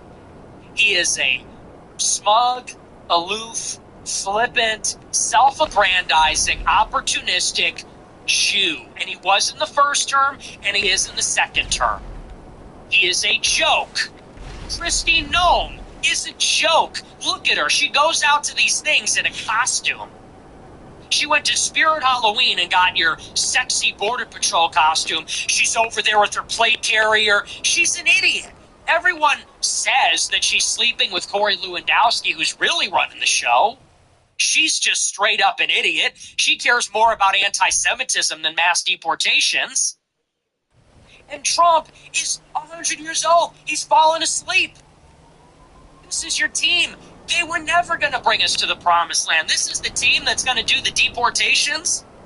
This is the team that's going to marshal every government resource to deliver the largest deportation operation in U.S. history? Not a chance. These people are fools. And they are incompetent and disorganized, no loyalty, and they don't even want it bad enough. And now they're at each other's throats. It gets better. This is from Nick Sorter, who's on the ground in Minneapolis. According to him, Border Patrol has been given new orders not to arrest non-criminal illegal aliens. Nick Sorter, he's on the ground doing all the coverage of the left-wing agitators. He said he spoke to 2 Border Patrol agents, and they each independently said the new plan is they're not going to deport non-criminal illegal aliens anymore. So remember we talked about that distinction from the Obama administration? Now we have Obama's deportation policy. We have deported fewer people than Obama, and now we have the Obama deportation doctrine, which is, if you're merely here illegally, we are not going to mess with you. We're only going to deport the criminals, and that's what everybody is saying. This is from the Republicans, also from, I believe this is The Hill. It says, quote, President Trump's aggressive deportation campaign is making Republicans uneasy. As the midterms approach, GOP lawmakers, candidates, strategists, and people close to the White House are warning that the administration's mass deportation policy and the wall-to-wall coverage of enforcement operations, arrest of U.S. citizens, and clashes between protesters and federal officials could cost them their razor-thin House majority. It's reading that paragraph, I think I said that verbatim in 2024. And now it has come to pass fully. As midterms approach, GOP lawmakers, candidates, strategists, people in the White House are warning that mass deportations and the wall-to-wall coverage of all the chaos could cost them their razor-thin House majority. If only somebody told us that that is how it would play out. Oh, wait, I did. I said specifically this would happen. I said in 2026, it'll be a repeat of 2018. You're heading into the midterms. I said even those words. I said there will be wall-to-wall coverage of the atrocities, the crying kids, the rest of it. I said the administration will back down, and then that will be it. Here we are. It says the administration's forceful approach across the U.S. risks repelling the swing voters who fueled Trump's return to the White House, but are increasingly wary of how the president is implementing a central campaign promise. Further complementing the issue is that Republicans are split on the best way to address that eroding support, with some in the party viewing it as a messaging problem. Others argue that the administration's policy itself is driving voter concerns. Representative Dan Newhouse from Washington, a Republican, said, if we don't change our approach, it will have negative effects on the midterms for sure. Maria Salazar, Republican from Florida, said, ICE should focus on the bad hombres. The bad hombres, that's it, not the cleaning ladies. One thing is the gardeners, another thing is the gangsters. One thing is the cooks, the other is the coyotes. A person close to the White House, granted anonymity to speak candidly, said Republicans have to keep the focus on criminal arrests, public safety, and the Trump administration's success in securing the southern border, which are more popular with voters across the board. Otherwise, the person worried the GOP is losing support with moderate Republicans, independents, Latinos, and young voters. Well. Say it ain't so. Say it ain't so. I said this exactly in 2024. Specifically, I said, I'm not voting for Trump. I said, because this mass deportation thing is never going to happen. I said, and if you read between the lines, they're telling you that. Whenever Vance and Trump were pushed during the election on the policy, they would say, we're going to prioritize the bad hombres, the criminals, then we'll worry about everybody else. Well, you know what? They've been saying that for 15 years. Everybody has been saying that for 15 years. That is the new status quo. That is the new consensus, which is mass deportations means amnesty for everyone that isn't bothering anybody and deportations for murderers and rapists. Okay, well, as it should be. I mean, obviously. It should be a given that you deport a murderer. We should deport everybody. But that's the consensus since like 2010 or something. And so Trump and Vance, during the election, they would say this. They would say, well, we'll just worry about that other stuff later. We'll build the wall, we'll deport the criminals, then we'll worry about everybody later. That is code for we're never deporting those other people.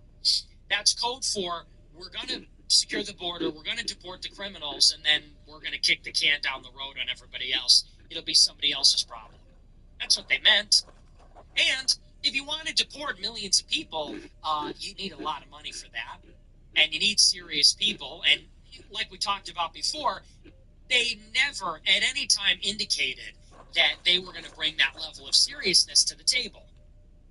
They didn't treat mass deportations like it would be this central part of the administration, which it would need to be. They were treating it like it was one among other things. So we knew that, and I told you, I said, you don't have 4 years to get deportations up. I said, first of all, we got to hit the ground running. I said, we got to hit the ground running. How we do in 2025 is going to tell us how we'll do in the future. In 2025, there'll be no resistance. I said, so if you want deportations, you got to get them started early. And if they don't get started early, I said, that's a very bad sign. Because in the midterms, in 26, the Republicans will be very averse. They'll be very shy, gun shy about doing any of this stuff. Because you'll have the media playing it up. And if you're deporting tons of people, it's going to be contentious. It's going to be controversial. The media is going to shove their cameras all over it. And it's going to turn into a thing. And there'll be extraordinary and acute public pressure on Trump to stop it. I said, so you really got to set the precedent in 25. If you really want deportations, they're going to happen in that first year. I said, because then 26 happens, there's going to be this pressure, and then you lose the midterms, then they're going to shut it down. I told you this is exactly how it would play out, and this is exactly what is now happening. And mark my words, mass deportations are over. It's done. I've seen enough. I'm calling it. It's fucking done. Because, and I said this before, we've seen this movie already. This is precisely what happened in 2018. In Trump's first term, he wins the election. After the election, illegal immigration plummets because foreign nationals anticipate that there will be enforcement. In other words, they don't even try to cross the border because they think with Trump in charge, they're going to get caught.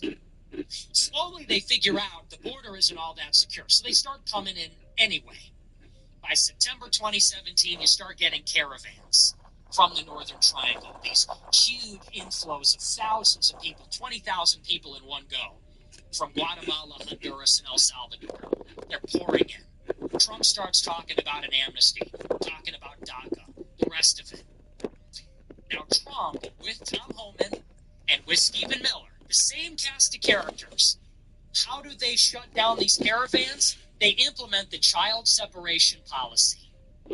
If illegal immigrants cross the border with kids, unaccompanied minors, under catch and release, we have to pick them up and bring them into the country because we can't detain the children with the adults. So this was a huge loophole. You talk about loopholes in our immigration laws. Unaccompanied minors are a huge source of catch and release. They're a huge part of the loophole.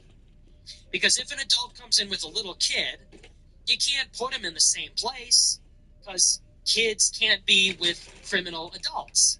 So we have to pick them up, scoop them up, bring them into the inside of the country, and we give them a court date and we say, we'll see you later. Huge part of the problem. So Trump, Homan, and Stephen Miller, and at that time, Kirstjen Nielsen, another woman at DHS, they implement family separation. And they say, we're going to detain the kids away from the adults, and that way we can keep them at the border. We can apprehend them at the border, we can detain them at the border, and we can adjudicate their asylum request without releasing them. Famously, you know the rest is history. And for those that got red-pilled after COVID, for all these plan-trusting idiots that woke up after COVID, let me tell you what happened next. Throughout the summer of 2018, you had wall-to-wall coverage of kids in cages from the media. Kids in cages, kids in cages, those were the magic words. And it was every day of the week, any time of the day, in the New York Times, on CNN, on NBC, kids in cages. And they portrayed it then as they are now, that this is a concentration camp. It's the Gestapo. What kind of president puts little kids in cages? And the Trump administration tried to fight it at first. They said, well, Obama built them.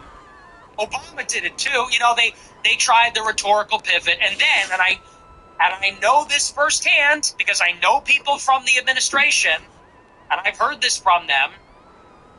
In the summer, Trump picks up the phone, calls Stephen Miller, and says, Stephen, we got to shut it down.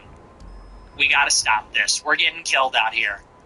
And they reversed the policy.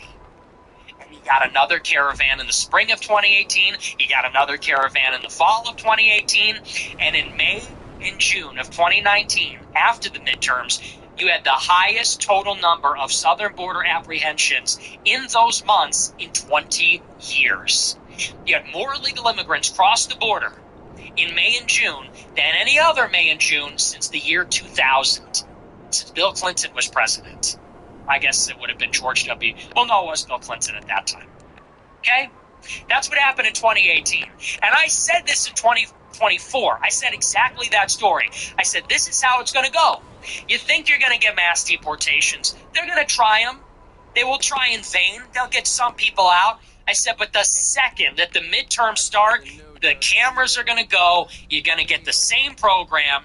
Trump is going to back down because he's not serious. And it's the same cast of characters. This time he got Trump, Homan, Miller, and instead of Kirstjen Nielsen, he got Kristi Noem. Now here we are. And how many of these statements have we gotten just this month? In the first week of December, we get a planted story that says Trump administration officials are wobbling. They're getting nervous. They're second-guessing themselves. We get a planted story that says anonymous sources in the White House say that we need to recalibrate and re-strategize on immigration enforcement, and Trump doesn't like what he's seeing. Then a week later, Trump himself goes to a press conference and says, we don't want to deport the people at the luncheonettes, which is kind of like an anachronism. We don't want to deport the people that are on the farms. We only want to focus on the criminals. That was 2. Now we're getting all this. Now we get all this. Now we get Bovino out. Border Patrol is being told only detain the criminals. You get Kristi Noem is going to get tossed out. She's getting thrown under the bus, isolated. Maybe they'll kick her out after the World Cup. Who knows? Maybe she'll go sooner. Republican senators want to impeach her. Trump goes out and says this is really bad stuff. We need to de-escalate. There will be more of it. It's over. It's over. Because here's what it would take for it to not be over. If we deported 230,000 in 2025, we need to 4x those numbers to get to 1 million, which is the low end of what we need. You need to 4x that at the minimum. At the minimum, okay? That's low. You think that in the midterms, with all this going on, we're going to 4x? Triple? Double? You're lucky if you even get as many. You will be lucky if you even get that many in 2026 and it's not lower. It might be the same. It might be a little bit more. It could be even fewer in 2026. And then, you know what's going to happen? They're going to lose the midterms anyway. Oh, I can't wait. So they are going to totally cave and capitulate because Trump always chickens out on everything. He chickens out with China. He chickens out with Russia. He chickens out with trade. He chickens out with Greenland, with Europe, with this. He chickens out on everything. Trump will totally capitulate. He's going to deliver more scalps on a silver platter to the left, scalp delivery service. Here's Bovino. Here's Miller. Miller will probably stay. Here's Kristi Noem. And then we're going to lose the midterms anyway. And then, here's when it really gets good. Mark my words. January 2027, the new Congress is seated. We have a divided government. Day one, Democrats are putting up articles of impeachment against Trump, against Hegseth. They are going to subpoena Kristi Noem. They're going to subpoena all these people. They are going to call a subcommittee. They're going to grind everything to a halt. We're going to find out about all these crimes.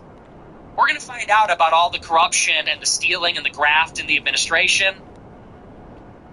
And the deportations are not going to go up. It's going to be it. And if Trump couldn't do it, who's going to do it?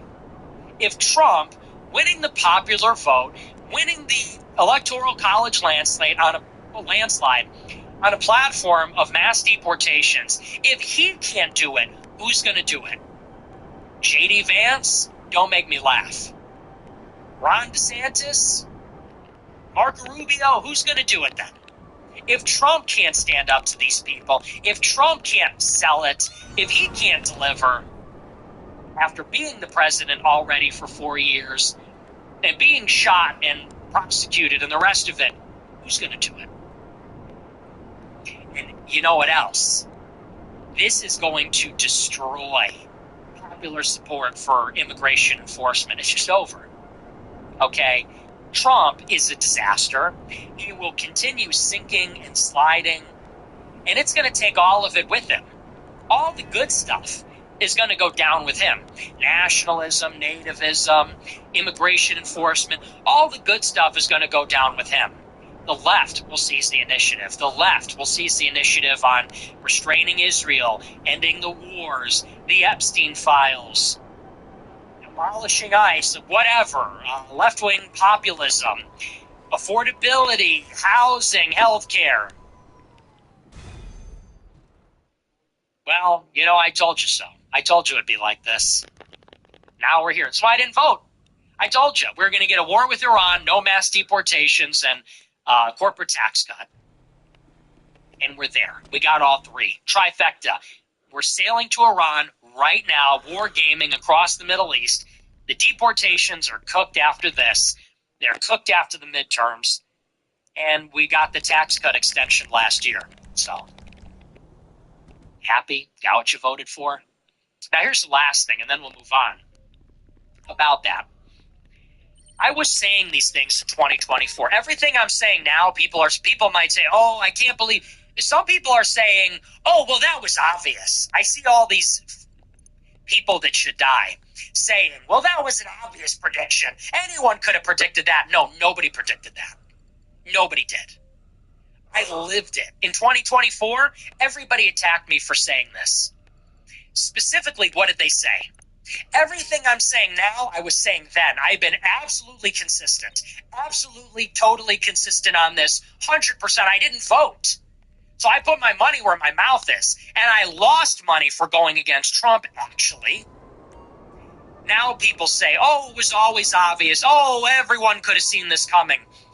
Well, when I was saying this in 2024, do you know what right-wing influencers said about me? It was specific. They said that after January 6th, I cut a deal with the FBI, the Biden DOJ, to evade prosecution, and in return, I was going to shill for the Democrats. That's what they said. So when, in 2024, I warned everybody, I was warning you, and I'm right. In 24, when I told you, take it to the bank, we're going to war with Iran. They're not going to do mass deportations. You're only getting a tax cut. They're going to increase H-1Bs. When I said this in 2024, it was obvious then, just as it is now happening today. People said, why is he saying this? Oh, the only reason he could say this is because he's a Fed. There's a conspiracy. He took a deal. Now, what does this say about that narrative? What does that tell you? Something very interesting is going on, which is that there's a lot of money riding on Trump getting elected in 2024. Tucker Carlson campaigned for Trump. Candace Owens campaigned for Trump. They all campaigned for Trump. I guess they overlooked all this stuff. They didn't see it coming. They didn't know. How you doing? I was the only one. Not Candace, not Tucker, not none of these people. I was the only one that said, I'm going to take the radical and dramatic and very risky step of telling everybody don't vote. And I took a big career hit for that. People said I was finished. Close friends turned on me. Even my family. My mom called me up. She's like, I don't get what you're doing right now. It was universal. Everybody was pro-Trump in 24. Everybody on the right wing. Nobody was sticking it out. I have maybe 15 friends, and half of them were not fucking with that. Half of them were working for the campaign. They said I wasn't being loyal to the president. These are people that I've had a birthday party with. These are people that I've broken bread with that I know. So believe me when I tell you, it was not obvious back then. Nobody was saying it. Tucker was at the RNC. Candace supported it. And for being right, I was called the Fed. Now, what does this tell you? It tells you something very interesting. If Trump never got elected, Larry Ellison would have never acquired TikTok. Harvard would never have gotten a Jewish president. Columbia would have never gotten a Jewish president, as they just did recently. The Zionists wouldn't have shut down the universities. They wouldn't have taken control of TikTok. Maybe they wouldn't have taken control of CBS. They might get Warner Brothers. Would have never went to war with Iran, or if we did, it would have been the Democrats. And they called me a Fed for saying this. Really, really interesting. So who is being paid to say that? Who among the Republican influencers was being paid? Tucker Carlson was insinuating that constantly. He said, I'm David Duke. He said, I hug the Republicans. Then he's mad that I attacked the Republicans. Wasn't that funny? Tucker said that I'm like David Duke, and I was deployed by the CIA to wrap my arms around Republicans and poison them by proximity, to hurt them by association. I'm supposed to make myself to be the most radical guy, and then by publicly supporting a Republican, I'm going to tarnish their image. But then he also said, if you're America first, why are you attacking Republicans who are America first? Okay, so which is it? If I'm friendly with somebody, I'm trying to torpedo them. If I'm attacking them, I'm a hypocrite. If I'm friendly with them, oh, well, you're just trying to hurt them with your image. If I'm attacking them, oh, well, you're supposed to be America first. Why don't you support these people? And then when I rightly predicted that Trump was going to be a disaster, I said all these arguments then. It wasn't a guess. It wasn't a gut feeling. I laid out these arguments then. I remember the data points. I said Nikki Haley went to Israel for Miriam Adelson, endorsed Trump, and then there was a quid pro quo between Adelson and Trump to promise him a $100 million check. May 2024. Google it. How did Vance become the nominee? How did I predict that Vance would be the VP in May? This doesn't look... Because somebody told me. Because Vance connected Little Tech to Trump. Jacob Hellberg cut an $830,000 check to the Joint Campaign Committee in March. In June, Vance brokered a deal where David Sachs would host a fundraiser at his house with all the Little Tech money, Andreessen Horowitz and Sean McGuire and all these other guys, and they were going to back Trump to the tune of hundreds of millions of dollars. That's how you knew Vance was going to be the guy. And when Trump appeared on the All In podcast with David Sachs a week later, that's when he said he would staple green cards to diplomas. When Vance became the VP at the RNC in July 2024, he sat with an interview for Sean Hannity, his first interview since getting the nod. Do you know what the first thing he said was? We need to punch Iran in the face really hard. In the spring of 2024, he went to an anti-war think tank, the Quincy Institute, which promulgates the restraint doctrine created by Barry Posen. And he said, we need an America First foreign policy that is pro-Israel, meaning we need to give Israel what they need to bomb Iran. And we need to work with Israel on missile defense and an Abraham alliance. All the receipts are there. We knew this. When Vance and Trump were questioned about mass deportations, they said only the criminals. They said repeatedly at rallies, only the criminals. And we need the people to come in legally. They said it repeatedly. When Trump met with Netanyahu, Trump came out and said that Iran is going to kill me. When Netanyahu addressed a joint session of Congress, he said that Iran is trying to kill the president. So we knew this. We knew this. We knew this in 2024. And I was trying to tell you. I tried to warn you. I showed you this. And I tried to turn people out. I went and bought a billboard in Michigan, and we did this campaign on Truth Social and on Twitter, and the campaign said, no war with Iran, no immigration. We tried. And you had paid shills telling everybody, don't listen. Don't listen. That's not real. Trust the plan. Everything's fine. Don't black pill. Trump just said this, and you're black pilling. It was guys like Andrew Torba. You know, and I know me and Torba are cool, but Torba, you were fucking wrong, bitch. We're cool now. I like the guy, but this guy was the epitome of smug and self-assured and ultimately completely wrong. And they all were. You know what Mike Cernovich said? Mike Cernovich, who was going around telling everybody I'm a Fed, because I know everybody, I have eyes everywhere. Mike Cernovich and Tucker are going around telling everybody I'm a Fed.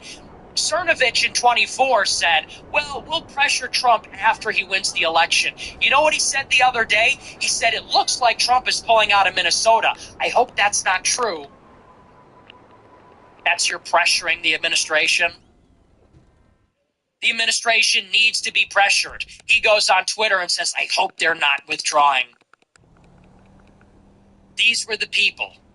It was Old Glory Hole Club. It was Cernovich. It was Passover Press. It was all these different people. They said, pay no attention to Fuentes. He's a Democrat. Oh, he's with Harris. Oh, he's with the Biden DOJ. He took the deal, blah, blah.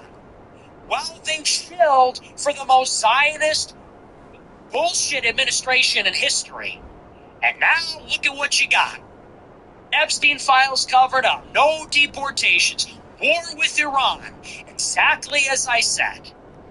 What does that tell you about those people that try to get you not to listen? Those people that are being paid under the table. There's a big piece about this in the Wall Street Journal 2 or 3 weeks ago. And it talks about how the new form of lobbying is influencers. In the old days, you need to register as a lobbyist, and a special interest would pay a specialized person to go to D.C. and wine and dine the congressman. Now, it's completely unregulated. The parties, the PACs, the committees, they will shell out unlimited money to influencers on Twitter. It's exorbitant. It's obscene. And they start shilling for stuff like, we need to go to war in the Congo. We need to go to war in the Congo and relieve them from the Rwandan proxies. We need to go to war in Nigeria. We need to go to war in the Congo for their minerals.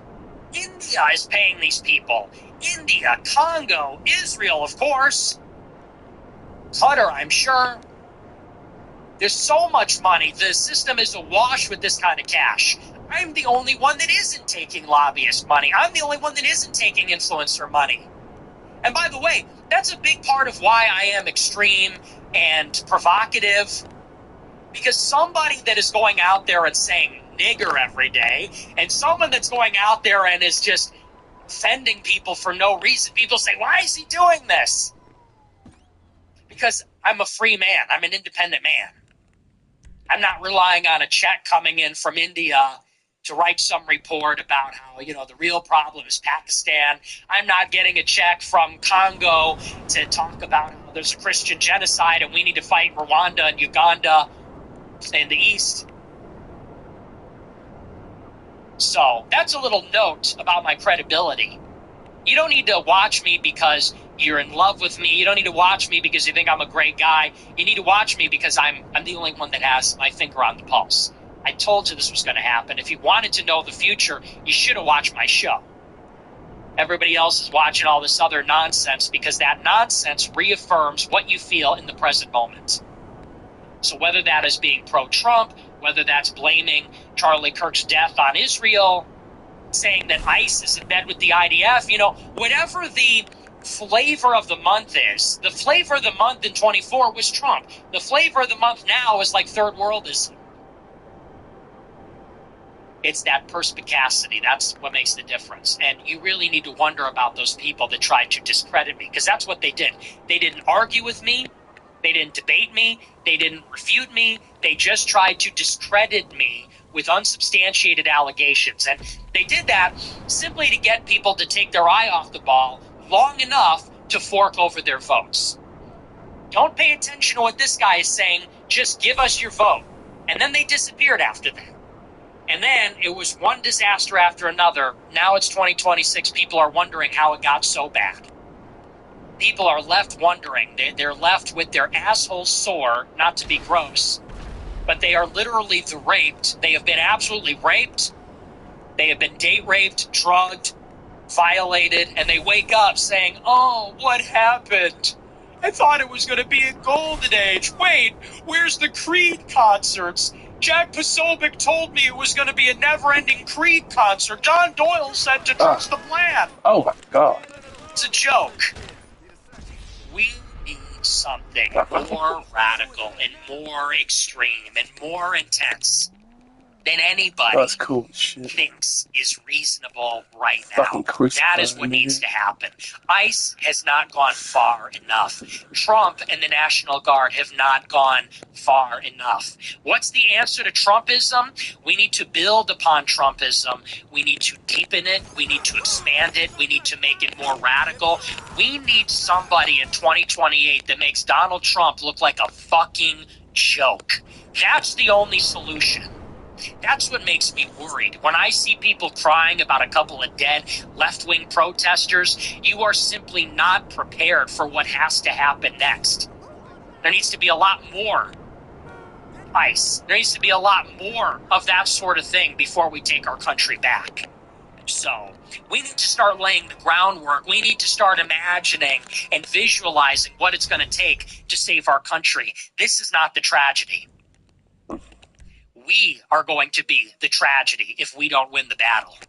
Renee Good, Alex Pretty, wait until Western civilization falls. That's the tragedy. Wait until they raise the flag of BLM. They raise the flag of the Islamic Crescent. They raise the hammer and sickle, the Star of David. Wait until they raise that flag over our defeated civilization when we live among the ruins, hunted like animals in South Africa. You think this is a tragedy? Let me give you a crystal ball. I'll show you the tragedy. This is not a tragedy. This is nothing. This is a good start. But we need somebody to finish the job. That's the difference. So anyway, we're going to move on. We'll take a look at our super chats. We'll see what you guys have to say about all this. Garbage shit. I'm going to get set up here with my headphones. But that's real. I've been loving what Bannon has been saying. I'm trying. He has been so hardcore. I love it. We need someone pushing that message. It has to be victory. Victory at any cost. Victory over everything. Only victory. There is no substitute for a total American victory.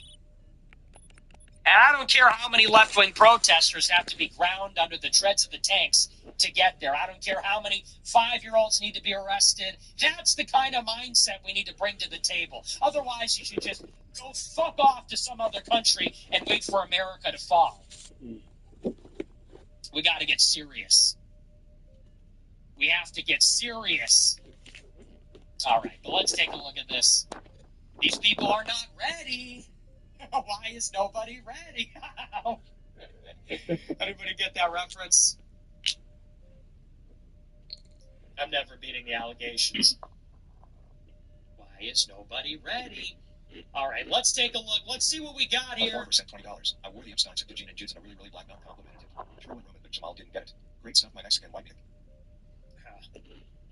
You threw a Roman. What does that have to do with Epstein? Well, W. Gene and Jude's, huh? I haven't been there in a minute. I gotta go.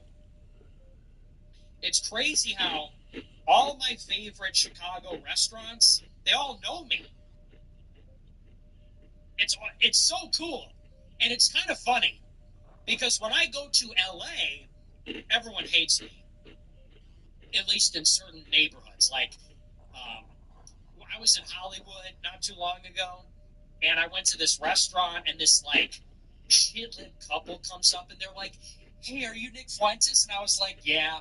And they're like, fuck you, Dotsy. And they're, like, literally shaking. But in Chicago, all the real niggas, I go to my favorite beef stand, they all know me. I go to my favorite hot dog stand, they all know me. I don't want to dodge, but this is a great city. This is a great city with working class people. So I got to go to Gene and Jude's. I wonder if they'd like me there. Kind of a coin flip, but I think they would. It's all like Hispanics and Greeks and Italians, and they all love me. Because they're not woke, you know, they're not woke tards. Boomer said $20. Love the show, Nick. Thank you. I really hope Eric Prince runs for president in the near future. Imperialist, America first, and is a proven leader. Oh, that's just... What even do you say to that? You have been raped. No, Eric Prince is in bed with the Zionists. There's a great article about him on the Last American Vagabond, I think is the website, and it talks about his connections to Israel. The guy's a spook. So you have been psyoped. If you're one of these people that says, man, I hope Eric Prince... No, dude, you have been propagandized. You are not immune from propaganda. Eric Prince went on this, like, PR tour last year, 2 years ago. He was going on all these podcasts, went on BAP, went on the Hillsdale podcast, went on all the podcasts, and they were all propping him up. I'm sure they're being paid. And the guy's a spook. I mean, the guy's a CIA Israel spook. So, no. You have been... If you're one of these guys that says Eric Prince is like a based... what do they say about him? Like a privateer? No. You have been psyoped. Guy's a goy. Thomas Cruise said $100. White Peach Red Bulls are back. Eyes emoji. I gotta try some new stuff. I gotta get some new flavors. Thank you for the big super chat. Appreciate it. Appreciate it. Okay, this one's not playing. Waffle Wappa said 20. I don't know. Your second super chat isn't playing. Thomas Cruz says, since I started weekly mass, monthly confession, daily rosary, my no-fap record is weeks, months even. It used to be just a few days. My test is rising. I see better at nighttime. Women fear me. Blacks cross the street when they see me walking. I'm not a gooner anymore. Thanks, Nick. I'm glad that was the one that we couldn't read with TTS. Thanks for that. I'm happy to hear it. The war on gooning has just begun. 2026, we are not gooning anymore. I mean, we never did. We're not gooning. That's the important part. 2026, we are eating scrambled egg. We're eating ancestral. We're eating farm fresh pasture-raised eggs. We're eating honey. We are doing workouts. We are getting red light therapy. We are getting daylight in the morning without sunglasses. We are not gooning. We are, in fact, jelking. We are not gooning. As a matter of fact, we are jelking. We are bone smashing. We are getting on Retatrutide. We are on a calorie deficit or calorie surplus. It depends on where you are in your life. That's really up to you. But it's time to lock the fuck in. We're getting rich. We're making AI YouTube shorts for money. We're drop shipping. We're selling online courses. It's time to get serious.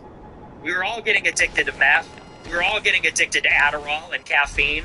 Coffee. Coffee. Like Andrew Tate, coffee. We're all going to be drinking coffee. 5 cups of coffee. That's not enough coffee. Fuck. 10 cups of coffee every day.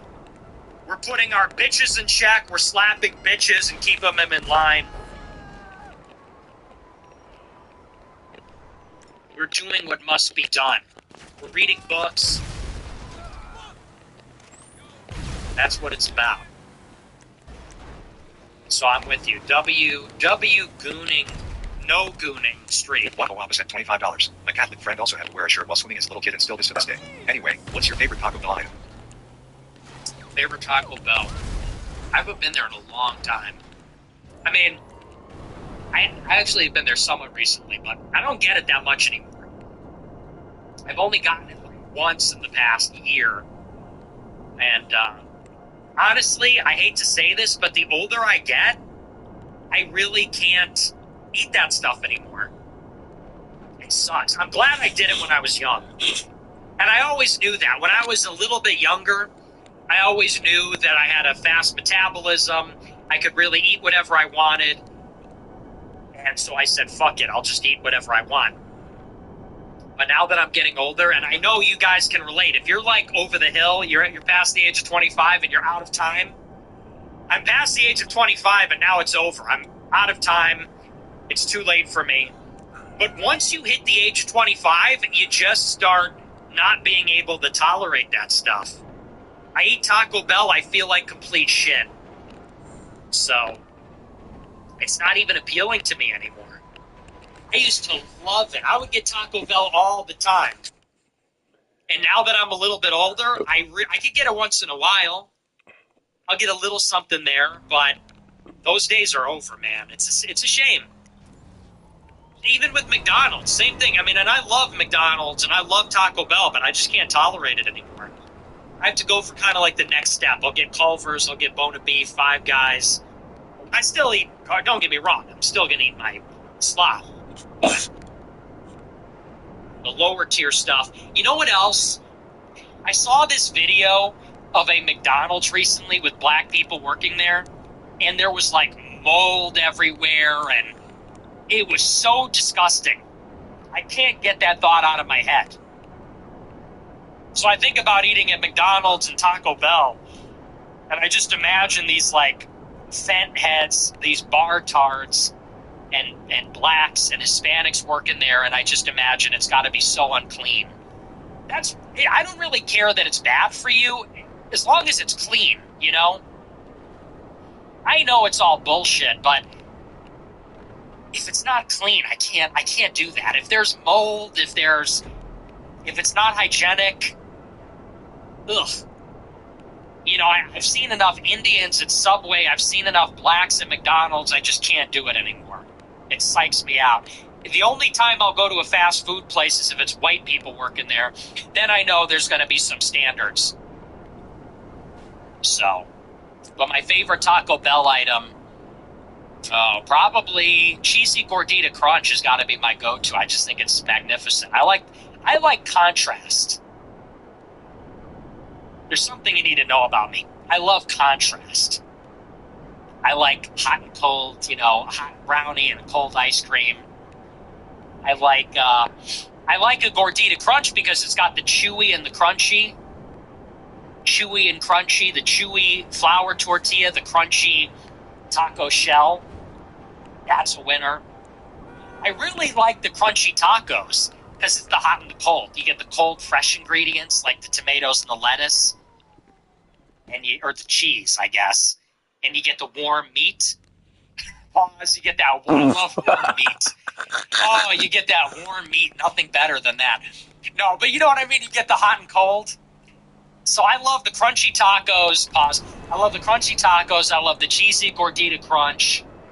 The burritos are kind of disgusting. I'll get them, but it's kind of just like, that's the epitome of slop. It's like, what even is that? Bullshit. Those are probably my favorites. I love the Dorito Loco crunchy taco. If you're in a pinch, nothing hits the spot better than you get like 3 crunchy tacos and you just throw them back. I can't imagine that's the most harmful thing to eat. So those are my faves probably. But I don't do that anymore. I don't really do that. Only when it's like 2 a.m. and there's no other options and I'm in the white neighborhood. If I'm in Countryside. Countryside has the best Taco Bell around here. And that's, I don't want to say where I am, but as a suburb of Chicago, it's a bit of a hike, but they have, I think, one of the best Taco Bells in a pretty wide radius. It's always hot, it's always fresh. If it's really good, it hits. You know what I'm talking about. You go to like a good Taco Bell where it's fresh, it just hits different. You know that? Jeff Roachstein said $25. Women are the worst decision makers and will willingly drag you and everyone around them into the depths of hell, all while taking zero responsibility. Taking them seriously is a death trap. Totally. Yeah, you just can't take them seriously. Women are just, honestly, I think about getting married and then I think about women are so ridiculous as people. They're just, the idea of entertaining a woman, it just sounds like a fate worse than death, honestly. Because I think about me and like my personality and what I'm about, and I'm an intense person. I'm very particular. I'm very moody. I have a short fuse. And I think about all the things I have to deal with, and maybe this is just my personality, but I like to get it going. If I want to do something, I do it. I don't even like to do things with friends. Because if I want to go out to eat, I don't want all the carrying on. I don't want to pick somebody up. I don't want to debate about what we're going to get. I don't want to walk next to somebody because I don't want to have to, adjust my pace. I like to do everything the way I want to do it. I'm very particular. And so the thought of like a woman, even like what is a date with a woman? It's like, let's watch TV. And then it's like, what are we doing? We're watching TV just to do something together. We have to do these, I have a big problem with, dates. It's like, we have to schedule this where we're going to eat together, so we're doing something, hang out or watch TV. I like to do things by myself. They're all solo missions. This is a single-player game. I am in a single-player game. I want to play my video games, watch my TV, read my books, do my work, run my errands, do my chores, and it's a single-player mish. If I want to watch TV, I want to spread out on the couch, I want to eat, I want to pause it, I want to scroll on my phone. I don't want TV to be like an obligation where it's like we're kind of sitting next to each other to make out or whatever, but also we're watching TV. You go out to eat, and it's it's a humiliation ritual.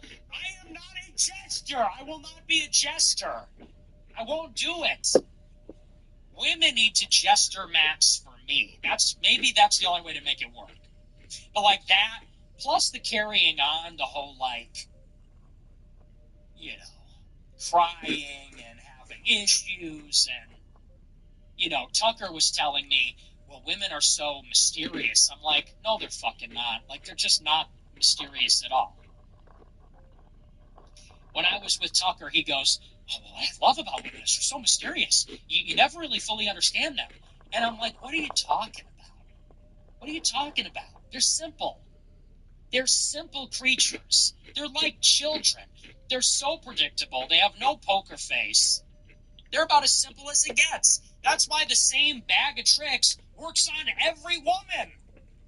Like negging them or not paying attention to them. Like, it's literally the same bag of tricks that works on every woman. They're not complicated at all. So, and I said that. I said, what are you talking about? I said, men are philosophers and eccentrics and scientists and leaders and serial killers and sociopaths. I'm like, men are mysterious. Women are not. Men contain multitudes. Men do these things. Women are very worldly, carnal, present focused. They're very focused on the now, the here and now. I said, so they're really, there's a lot of things you say about them. They're not complicated. He goes, well, but, you know, they never tell you what they want. I'm like, so when you say women are a mystery, you mean that they always have a problem with you, but they never tell you what it is? And also, they don't even know what it is? Sometimes it's not even real? They just want to fight for... Yeah, I don't need that in my life, actually. That doesn't sound very fun. For a genius. Okay? That actually doesn't sound like tons of fun. I'm on a mission. I'm trying to get shit done. And I got the inferior sex crying and carrying on and complaining. I'm tired. Are we there yet? You never talk to me. You never take me on dates. You never do this. You're just like your father. Like, who the fuck needs that? Crazy. So, yeah, I totally agree with you. It's just like, as I get older, I want children. As I get older, the one thing is I am getting a desire to have children. That's about it, though. So, I don't know. I got to talk to a Catholic matchmaker. But even then, I mean, you know, you run into this problem where, I mean, can I marry a trad Catholic woman? Because she's going to be like, wait a second, you're a freak. You know. She's going to be like, a real traditional man does this. You should stop swearing. You should stop being cool. You should stop hanging out with your friends. You know, she's going to try to cut my testicles off. So that's why I said I really need like a ride or die bitch. I need a ride or die whore. No, kidding. I don't know. I just need a breeding sow. No, damn. Don't tell my future wife that. I need to go overseas and just... I've said this before. I always work this out, and we always get to this point where it's like, there's no hope for me. There's no hope. It's over. I need to either just find somebody in Russia or some other country and just... I really need some old world woman who... I don't need her to love me. I really don't. I don't need her to love me. As a matter of fact, I don't want her to love me. Because if she doesn't love me, then it's no expectations, you know? I don't need her to love me. I don't want her to love me. Women will never understand this. Men get what I'm putting down here. I might love her. I don't need her to love me back. I need her to let me pour my love into her. She don't have to like me. She don't even need to like me. She just needs to tolerate me, have my kids. I don't care if she's rolling her eyes and scoffing. I prefer it. And just be down with the cause. She can love our kids. I want her to love our kids. I want her to love our kids, and that's it. And just be down with the mission. Those are my needs. Mr. Jerry sent $25. Will you go your entire life without a drink, or will you have a celebratory drink at the end of your career? Well, when is the end of my career? Huh. My career will go on. I mean, I'll always be working, so I'm never going to not work. And no, I don't think I would ever. I don't know if I would ever drink. Why are you always asking me about that? I don't know. I don't really have any desire to drink. People are always asking me that, like I'm just chomping at the bit to go and drink. I have no interest in drinking at all. I have the most microscopic curiosity about it, but I'm really not that curious, and I have no desire to do it. I like being in this state of mind. How can I be of service? I like being sober. I like being filled with energy. Of course not. You're in Excuse me. trouble. I like the state of mind that I'm in when I'm on caffeine and I'm hopped up. That's how I like to be. I like to be stress-free, high energy. I like to be in control. I don't like this, people want to have these euphoric sensations. I don't want to feel euphoria. I want to watch euphoria, okay? I don't want to feel euphoria. I would like to simply sit down and watch euphoria on TV. I can't wait for the next season. No, but that is also true. But I want to feel bad. Don't you guys relate to this? I want to feel bad. I want to feel pain. I want to be in the cold. I want to feel miserable.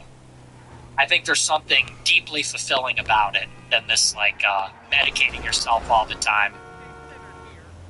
That's just me. Richard Lyman said $123. Hi, Nick. I saw what you said about not wanting a 9 to 5 because you hate waking up in the morning. I totally agree, and this really resonated with me because I'm being forced to wake up at 7 a.m. for a doctor's appointment. I don't like having to stop what I'm doing at night to sleep when I'm not even tired, and this is what jobs are sadly subjected to every night. I know. Thank you for that. I feel the most alive at 2 a.m. Thank you for the big super chat. 2 a.m. is that's my hour. That's when I'm in the zone. Base Wang said $20. Hey, Nick. Last night, one of your strongest monologues yet. I've spent the last 6 years serving in our special operations community, and instead of signing another contract, I've decided to go to law school and join the fight from a different front. You've genuinely inspired me. Awesome. Watch over all of us. Awesome. God bless you, man. Love to hear that. Good for you. Stick with it, please, for yourself, for your country. Everybody just needs to start getting a little bit more serious. If you are drifting through life aimlessly, working some job or something, you need to put a plan in place to start to ascend, start to develop your potential. Now, some people live a simple life, and that's what they want, and that's fine. But for people that have always had the sense that there's more for them out there, that want more from themselves, that know they could do more, let us all recommit ourselves to developing our faculties. Let's get rid of the distractions, the addictions, the vices, the procrastination, and let's just get after it. I love to hear that. Good for you. God bless the USA said $25. Your response to the hater should be, I am the number one most impactful artist of our generation. I am Shakespeare in the flesh. Walt Disney, Nike, Google. Now who's going to be the Medici family? Let me create more. We're going to marginalize me until I'm out of my moment. What's the name of your talk show? We don't know. We don't know. I am Shakespeare in the flesh. Walt Disney, Nike, Google. Dude, he's the GOAT. That's why he's the GOAT. Now, who gonna be the Medici family? I love Medici. It's that's so good. Classic, the GOAT. I was reminiscing earlier today on the good times. Reminiscing on the good times. Let's try to turn back the clock to the spring of 2025. Isn't it so funny that a AAA celebrity, like one of the most famous people of this century, is also the greatest shit poster of all time? Because you think about your favorite shit poster, and it's like some dork, anonymous user with a fake profile picture, and they're making their little funnies. And then you get this billionaire, biggest celebrity on earth, jumps on Twitter and says, I'm a Nazi. I love Hitler. Now what? I'm racist. All stereotypes are true. It's like, dude, it's so good. How is that possible? How is what I love about him? So stripped down, so minimal. That's really, and being with him, this is not Blaze. That is what makes him an incredible artist, is how he's able to deconstruct. Everything is so self-conscious, and he is able to be intentionally minimal. And so people will spend their time on Twitter trying to write these elaborate jokes, funny stuff, run-on sentences, this like aping this Gonzo style. It's so cringe. And then you get this guy who should be so affected, flies on private jets, knows famous people, is a billionaire. He jumps on Twitter with his all-white profile picture. The tweet is, "I'm a Nazi," all caps. That's the tweet. "I'm a Nazi. I love Hitler. Now what?" What were some of the other ones? I gotta look it up.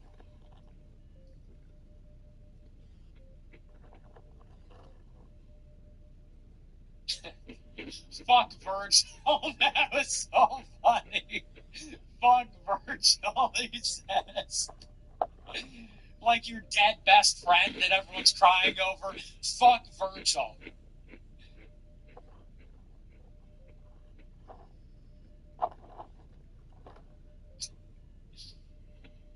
None of these are all like pixelated.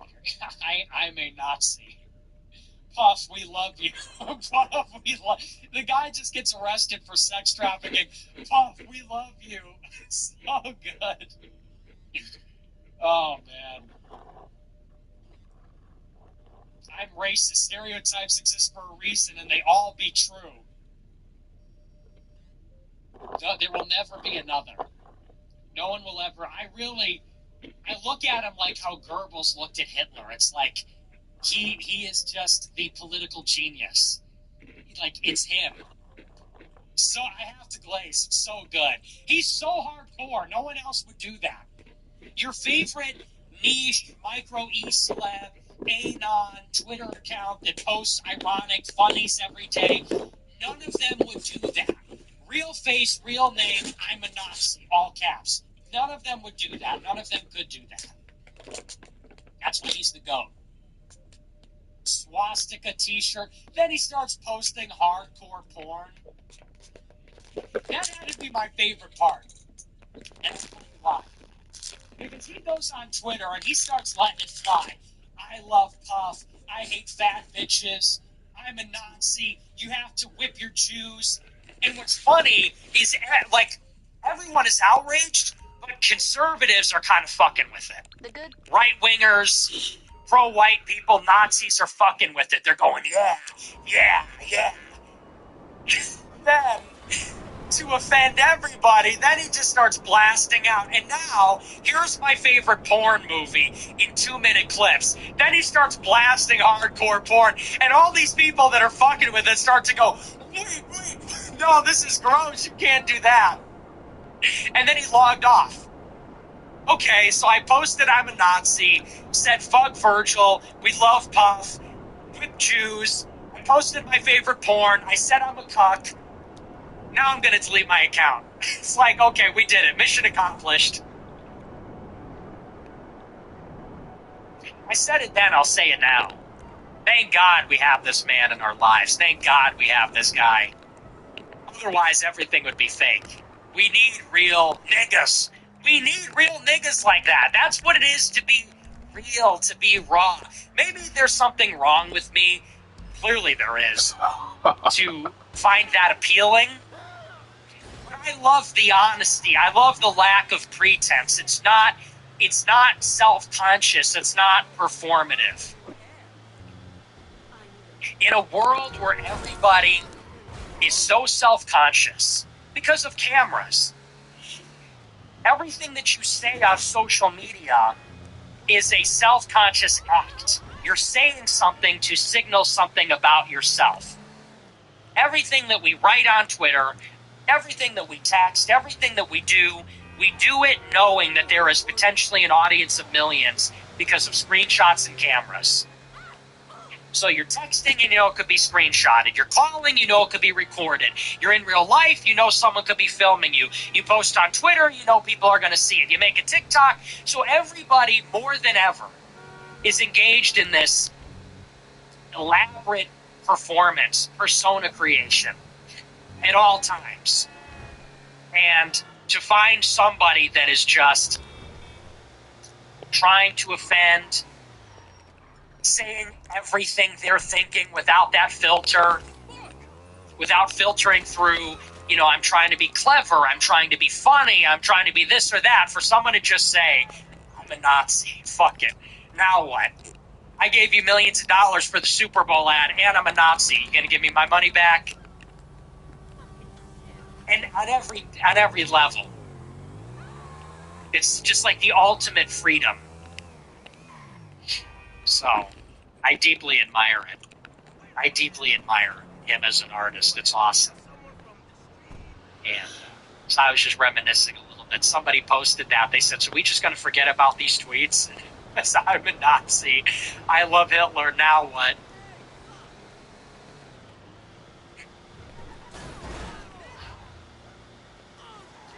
I said, he tweeted, in the span of 1 minute, he tweeted, I love Hitler. Now what, bitches?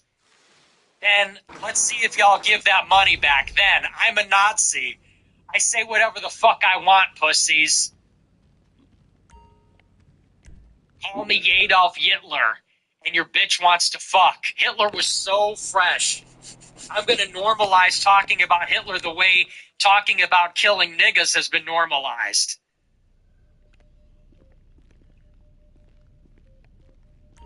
He said, ain't nobody ramped up either. I'm calm as ice. This is how I really feel, how I really felt, and how I will always feel. Fuck all of your fuck-ass unfair business deals.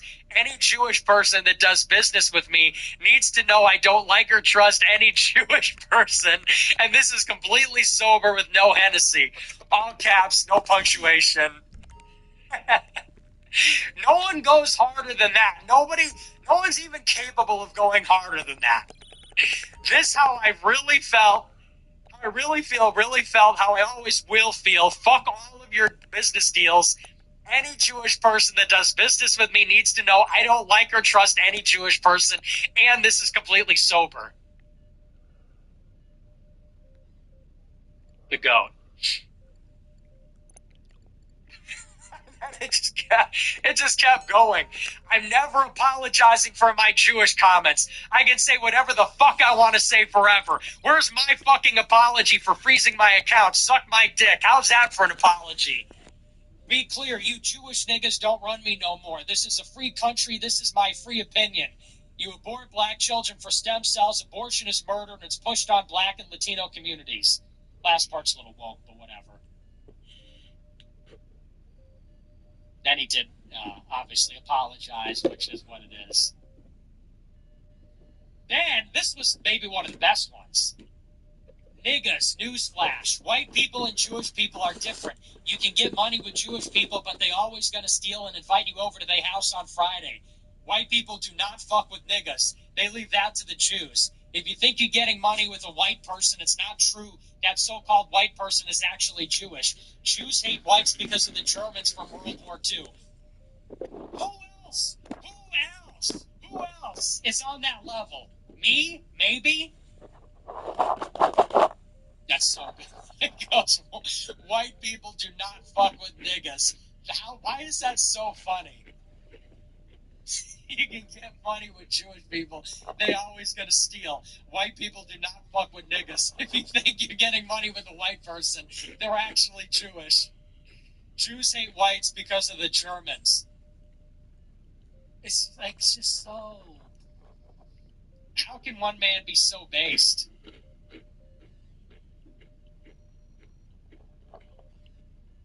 Man, we were so blessed. We were so blessed to have lived through that. We're so blessed that this happened.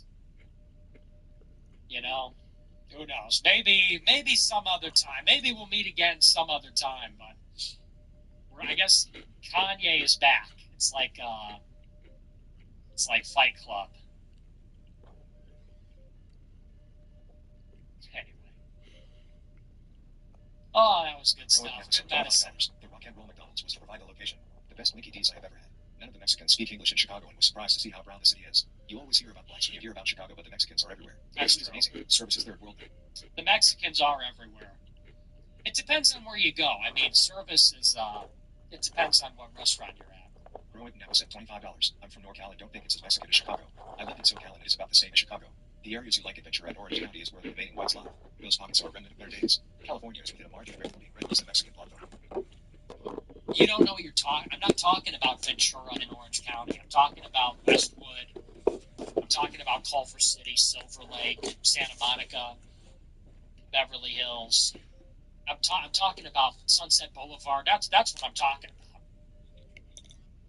Nobody talking about Ventura in Orange County.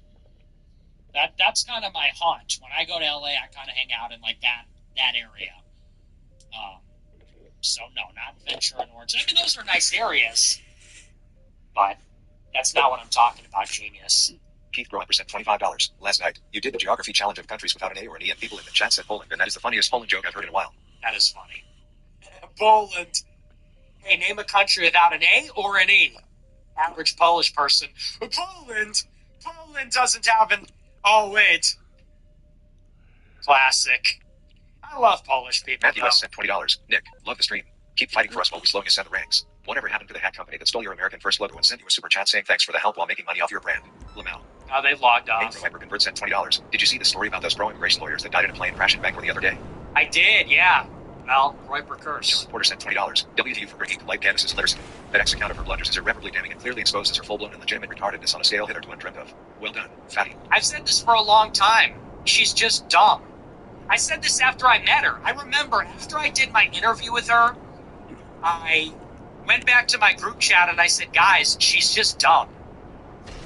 She doesn't know what she's doing. There isn't some master plan. She's just an idiot.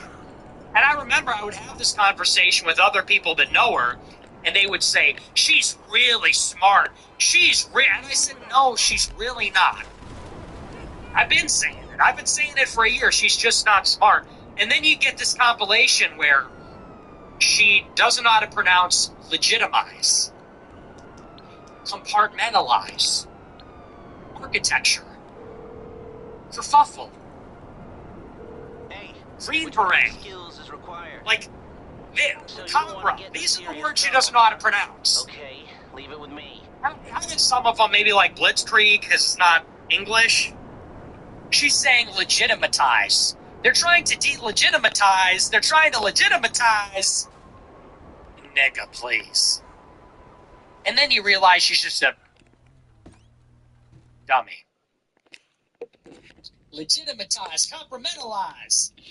The problem is you're not compartmentalizing and legitimatizing. Holy. Architecture, she says. Architecture. That's an easy one. Sound it out. Come on. I've been saying it for a long time. I said it a couple of years ago. I said she don't know how to pronounce stuff. She doesn't know anything about history. She doesn't know how to pronounce anything. And that just shows you have a low IQ.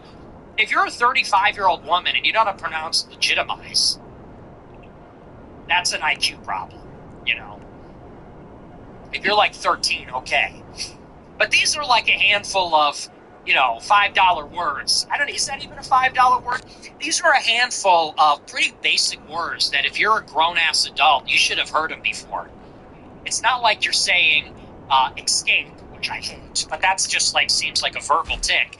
You're saying compartmentalize, it's compartmentalize because it's a compartment.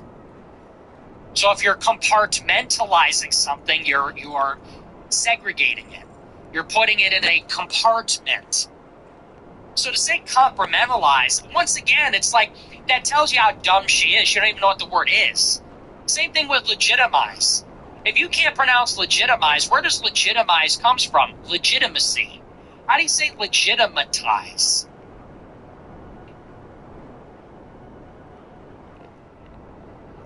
So, that's just like, if you have a low lexicon score like that, like a low lexicon level, that just shows you're dumb. That just means you have a low IQ. And she's really self-conscious about it because it's true and because she's a black woman. And I said that. She got so bent out of shape. The reason she hates me is because I said blacks are low IQ. I went on her show. We talk about race. And I said, look, black people have a lower average IQ. And she's like, well, what about Egyptians? I'm like, that's not really the same thing. And she goes, well, they lying about our history. They lying about our history. They changed history. But I assure you, not the case on this one. So that kind of made her whole world come crumbling down. That's probably why she was so standoffish with me. Because I'm somebody that's sharper than her, funnier than her, more knowledgeable than her by far. And I think she knew that if she brought me on and it was friendly, I would totally outshine her. She couldn't have that. People were begging her to have me on. Her fans were begging for me to come on the show.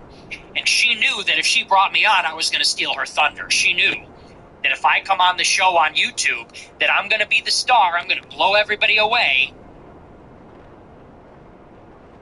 I'm going to totally mog, and people are going to be talking about it, so she couldn't have that. Couldn't have somebody steal her thunder. She can bring in Dave and Ian Carroll, because they're going to be very congenial, and they're going to do their thing. She had me on. She had to put the screws in me. She wanted to get me to back down. What do you have to say for yourself? She wanted to be like, oh, I don't know what I said. Oh, I don't know what I said. You know, I'm calling her like a bitch. Calling her a bitch. She's like, Skylar, I think we have that clip. Can we play the clip? And I'm supposed to watch that and go, oh, I don't know what I said. But I said, yeah, it's totally true. She's like, what? I'm like, yeah, you're cringe. And then I called her dumb. And then she crashed the fuck out. And now she's talking about my sub-Saharan IQ. She goes, okay, maybe you should learn from someone with a sub-Saharan IQ. Yeah, I don't think so. You're an illiterate fucking idiot.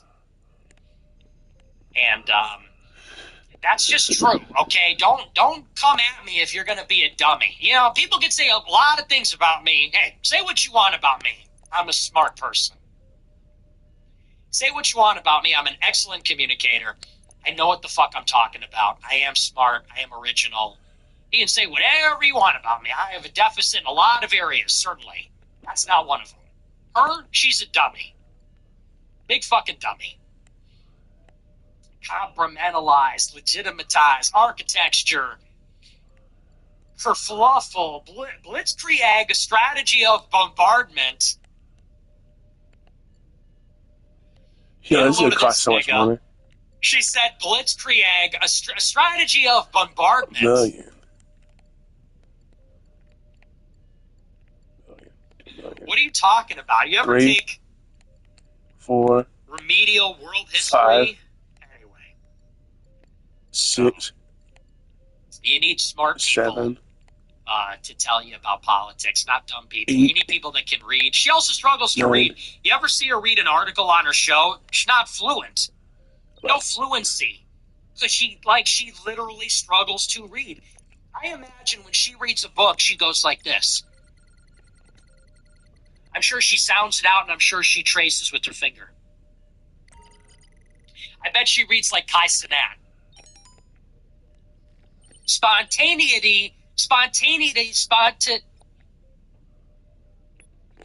bet she reads like Kai Cenat. ChatGPT, how you pronounce this? Spontaneity. Huh. And then goes right back to pronouncing it wrong. Goes right back to doing it wrong. Kai Cenat and Candace stream together. Maybe they can help each other. Dude, she's got a book club. Could you imagine being one of the white ladies in her book club? And she can't even read. Candace, tell us about this book. I can't read. Marcus PhD said $100. After promulgating your predilection for a white nationalist paradigm, by what standard would you delineate the precise instantiation thereof? Is your principle of white nationalism set by the standard of 1900? White nationalism by the standards 1950s? Pursuant to one axiomatic precepts, one inquires, considering the egregiously capricious character of your syllogism? Stupid question. Thank you for the big super chat. Captain John said $40. Oh, What fuck last you. night really inspired me. The inevitability of my 4 kids under a future South African type regime that wrenched me. I am in my 30s, self-made R.E. investor and work in a high-ranking finance role. Reaching financial independence to run for office in 28. Looking forward to info on AF Foundation this year. You gonna run for office? Well, I wish you luck. We might put something out for people like you. I'm having some meetings in the coming weeks to talk with some people about this. I want to put something out. Here's the problem. I can't take an application and publicly or even privately get behind somebody. We need it to be absolutely decentralized. So I think I want to put out resources for people that want to run, and maybe we just make it free. Maybe that'll be a nonprofit thing, because I really do think people should run for state rep. I've sort of had an epiphany. I've had two really intelligent people that I respect, hit me up this week, and they said, we should really go for elected office. The people in there are so dumb. I'm talking about state rep type positions, and just saying, we should just get some of our smarter guys to take a stab at it. So we should do it. Andrew Teller 93 sent $20. First super chat. Here's Morgan's podcast that James borrowed and stated, if Ye is really sorry, he should give his royalties to Jews and blacks. God bless. Nick, excellent show as always. Well, and sadly, they're not going to accept his apology. They will not accept his apology unless there's some big penance over many years. If he thinks he's going to put this apology out and it's over, no, they're going to demand groveling and money for years to come, maybe decades. And I feel for him. I feel the same way about Ye that I do about Tate. It's disappointing. It's sad to see, but I'm very sympathetic. It's sort of heartbreaking. It's not him. I mean, that's not his voice. When he writes all this stuff about, first of all, he didn't write that. That's apparent. Maybe he approved it, but he didn't write it. And that's just not him. I know him. That's not him. And who knows what's going on behind the scenes, what the motivation is there. Maybe there's some sincerity. Who really knows? Maybe he's been gaslit, threatened. Maybe he just wants to advance his career. You never really know what's going on with somebody. But it's a little bit heartbreaking to see that. I'm deeply sympathetic, though, because nobody has had to go through the pressure that he's been under, financially, socially, politically, all of it. So I care about him deeply. I wish the best for him. And I still consider him a friend, even though we're now sort of on opposite sides. If he says he's looking to make reparation and all this, I mean, I'm going to carry the torch forward. But that doesn't change how I feel about him as a guy. I just hope that it's what is best for him. I hope that he is, whatever the situation is, I hope it's in his best interest. That's all. Bully Gartham said $100. It's crazy watching niggas go from you like Nick. He's literally Hitler. To Nick is a Jew and these niggas don't watch the show. African American. Thank you for the big super chat. Yeah, put some respect on my name. What even is that? Put some fucking respect on my name. I red-pilled all of you. I red-pilled all of you. I red-pilled the country. I was red-pilled when you were in a pussy hat and at a BLM march. So put some fucking respect on my name. I've been saying the same thing for 10 years. Now people want to switch up on me? Fuck you. You'll be on to the next thing in 2 years. And they don't even watch the show. Anybody saying that doesn't watch the show and is probably an idiot. That's just mouth breather shit. So I say I don't need it. Randall from Recess sent $25. Remember me? That limp wristed Jew Randall from Recess. Please sit up straight, please, and thank you. The left cheered when Charlie died. Stepped over Luigi. Donated to Carmelo. And support abortion on demand. Yep. Spare me the pearl clutching over ice shootings that have legal justification. 100% true. Well said. Taco Dog sent $20. In my day, the movie theaters would test run the Friday release. At 12:01 a.m. I was one of the first to see the first Matrix. How old am I? Well, Matrix came out in, was that 99? So you probably didn't see it before you were 13, at least 13 or 14, because I believe it's a rated R movie, right? So I would say 1986 at the youngest. If you were 18 when you saw it, maybe 1981. Maybe you're older than that. Maybe if you're 25, then you're 1974. So I'd say you're most likely between the age of 45 and 51 or 52, depending on when your birthday is. Something like that. That would be the age range if you saw Matrix in theaters. Or was Matrix 97 or was it 99? I guess it was 99. That would be my guess. Yeah, I missed those releases. Well, I guess when I was younger, they were still on Friday. I'm having a lot of problems here. I got eye boogers. I think when I was a kid, it was a Friday night release. Now it's like it comes out on a Wednesday. So crazy. It comes out on like a Wednesday during the matinee. It's nuts. But I remember those midnight releases. I wanted to see Star Wars 3 at midnight. My dad wouldn't take me. I bring that up all the time. He always gets mad. That was the one thing I wanted in my whole life. And I was like, Dad, are we going to see it at midnight on Friday? And my dad's like, nah, we don't want to do that. It's a bunch of weirdos that go out at night. We'll see it later. I was like, okay. I see how it is. We saw it like 2 weeks later, a week or two later. I'm like, really? Do you remember when Star Wars 3 came out? It was an event, the toys at Burger King, the lightsaber spoon in Frosted Flakes. Kudos bars. Remember the Star Wars Kudos bars? They have the Star Wars toys at Target, Toys R Us. It was everywhere. And that's all I wanted to do. And my dad's like, no, we can't go to the midnight release. That's where weirdos go. And we don't want to do that. He tried to frame it like it was what was best for me. I'm like, okay. And I always give my dad a hard time. Whenever I bring that up on my show, my dad's like, wow, are you still talking about that? He did, however, when the DVD came out. He bought the DVD the day it came out to make up for it. So I guess that was fine. I guess now, and in 2008, we got to be fair, in 2008, when Star Wars Clone Wars came out, he took me to the midnight release of the toys at Toys R Us. And we got a ton of toys. That was awesome. He took me at midnight to the big Toys R Us grand opening, and we got Legos and action figures. So that was good. So he was a good dad. W dad.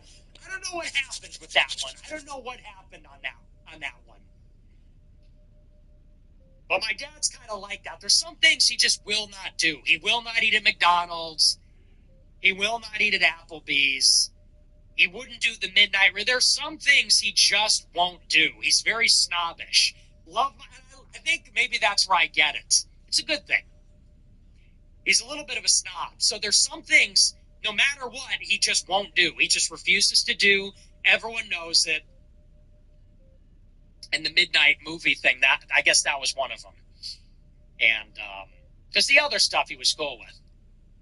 But we love our dads. W Dad, the old man.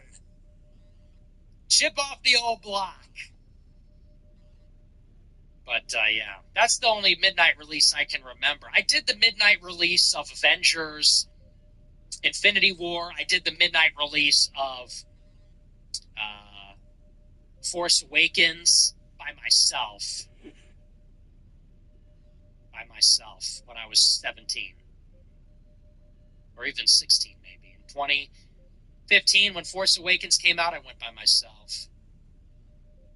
When Infinity War came out, I think I went with my friends. I did the midnight release. Let me think of, was there anything else that was just huge? I don't think so. Maybe Endgame. I love the midnight release stuff. That's the best. That's like, there's nothing better to me.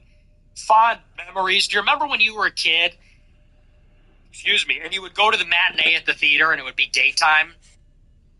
You watched the movie, you got popcorn, everything. You finish the movie, you're still thinking about it. And then you go outside and it's nighttime. And it's like cold outside. It's like a little bit brisk. It's like crisp, cold air. You go to your car, put the radio on. Then you go and get ice cream or something. That was always the best. That was always the greatest experience to me. I love going to the movies. I went every weekend when I was a kid. The years like 2009 and 2010, I literally went to the movies every single weekend with my dad, with my best friend, who was like this big fat guy. And, yeah, I saw everything. I could name, like, every release from 2010 because of that. Anyway, good times. Not a Chinese spy sent $30. Is the Insta algorithm the way it is, so that we can be turned into a data farm and have our reaction to every input fed into a machine learning algorithm? Is this how they keep us defensive for the ongoing cyber war? To go offensive, whites need our own MLK Jr. We need to be in suits and ties and being harassed by planet dogs. Okay, yeah. Al Dente sent $100. What 4 U.S. states have high points less than 1,000 foot? I don't know, dude. Thank you for the big super chat. I don't know the topography.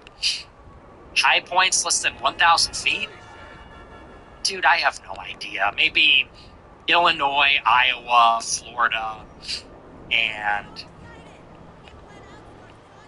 let's see. Maybe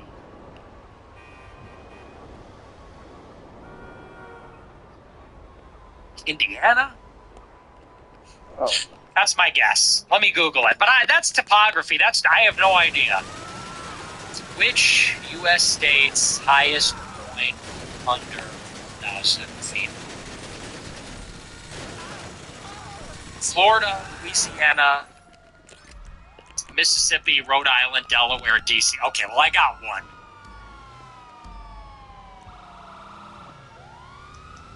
Yeah, but I don't know anything about the elevation of the United States. That's not really geography. That's more topography. Can't handle the heat. That's not pointing where something is on the map. That's like what altitude. I don't know the high points of Charles Mound in Illinois. Okay, but it's like one of the flattest states. That's just trivia. I'm coping. That's just trivia. That's just bullshit. White Monster sent $51. The leftist / Muslim saying ICE equals IDF reminds me of BD et al. Saying Hamas equals BLM after October 7th. Two subversive groups cynically laundering their interests through concerns. Yes. That's actually that is a really good point. You win the super chats for tonight. You are 100% correct. That is a great observation. Neo Tony 81 Not being sarcastic. Great shows always. Just wanted to give a happy birthday shout out to my twin brother. We're massive fans of the show. I put him on after sending him a bunch of clips last summer. Hey, first. Happy birthday to twins. Let's go. I'm a twin. Happy birthday. Love to hear it. Cold Summer Fan 67 sent $20. We still love Ye. We always love Ye. Ye is the GOAT. Stevie MC Rourke sent $50. Hey Nick, you're at the RNC dinner party and you're given 2 menu options. Vivek Ramaswamy's toenail curry or Shaw Bence's dead skin butter chicken. Which one you choosing? I don't even like to think about that. I mean, the Indian thing is so disgusting. The food there, like, I literally can't even think about how disgusting that shit is. They got bugs crawling all over it. They're rubbing it in their armpits. It's on the fucking ground. I can't even. It's just too gross. Turbo Bastard sent $20. Whoever runs on Newbie will win in 2028. So if we do somehow get an America First candidate, they need to be pressed to do it right. That's just the dumbest shit I've ever heard. I love when complete idiots just make a claim like that. Whoever runs on UBI is going to win. You don't even know what you're talking about. Just shut up. 84 sent $50. Nobody should be surprised that illegal aliens are going to commit crimes. Their entire presence here was based on criminal strategy. It's also a slap in the face to illegals that do it the right way. Yeah, agree. Well, I don't know about the whole legal thing. I don't really care about that.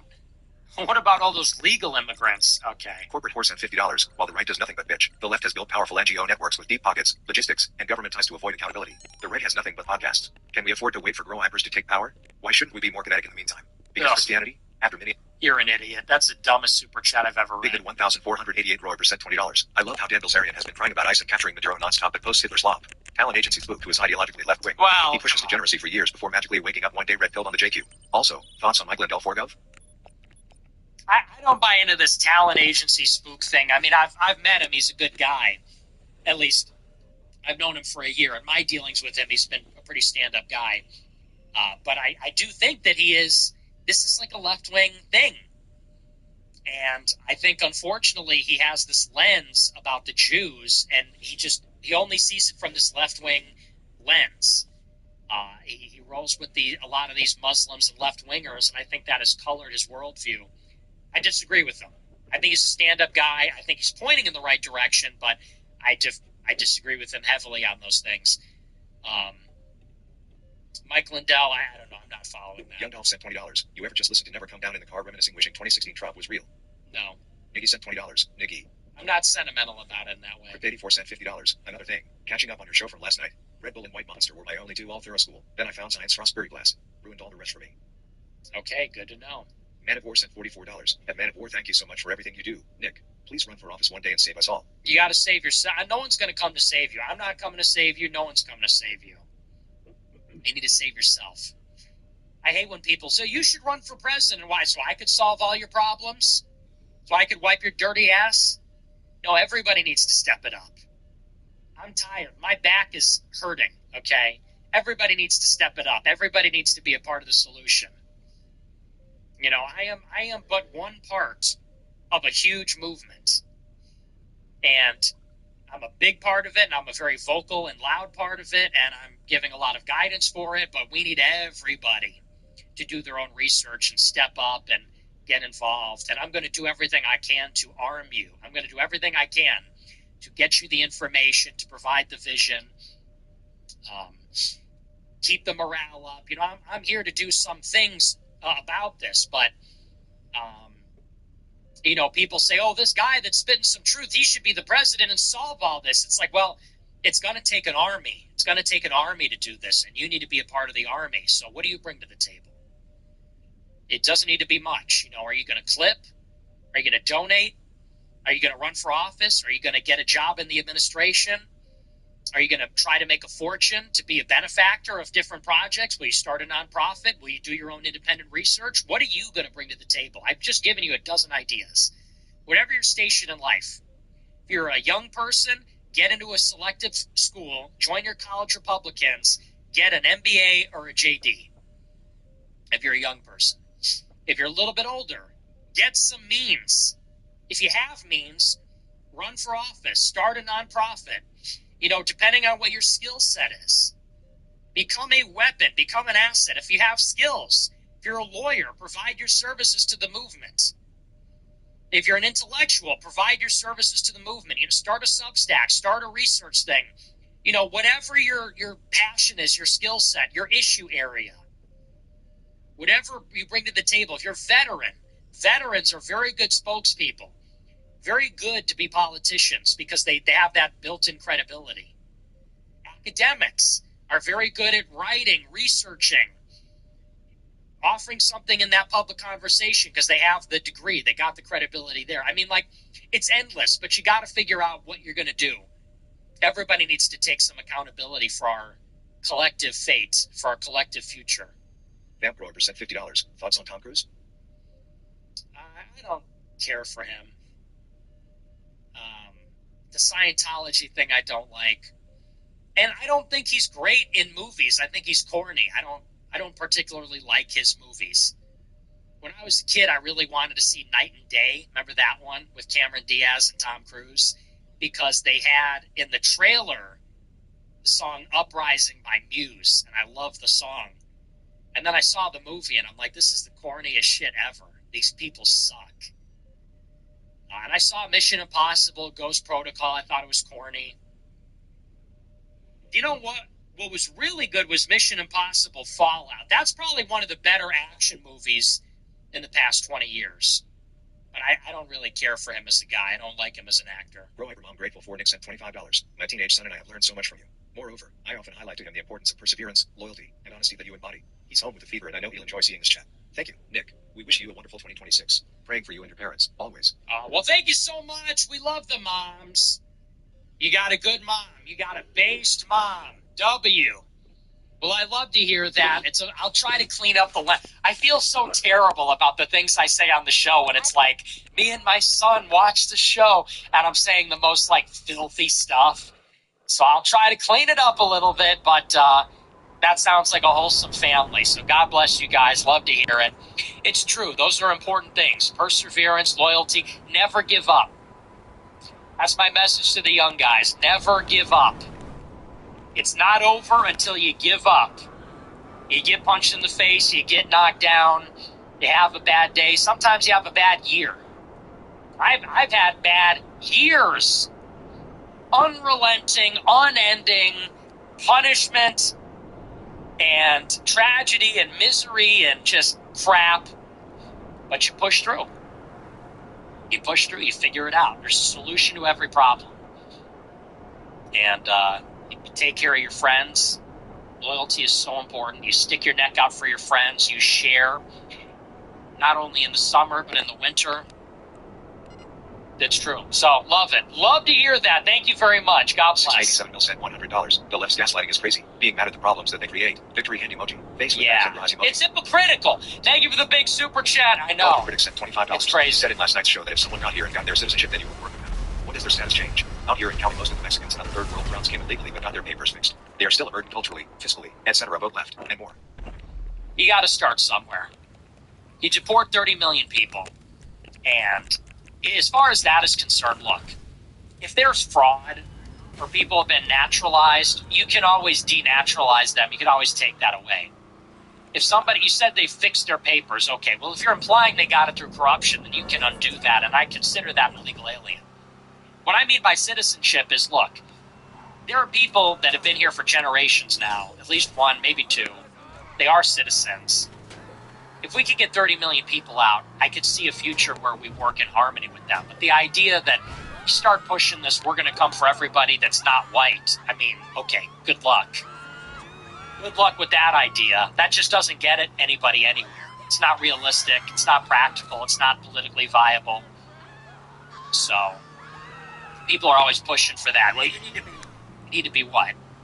The country's 59% white, 55% white. We're going to get 45% of the country to go. Some of them have been here for 5 generations. How do you do that? That isn't right. And it doesn't even make any sense.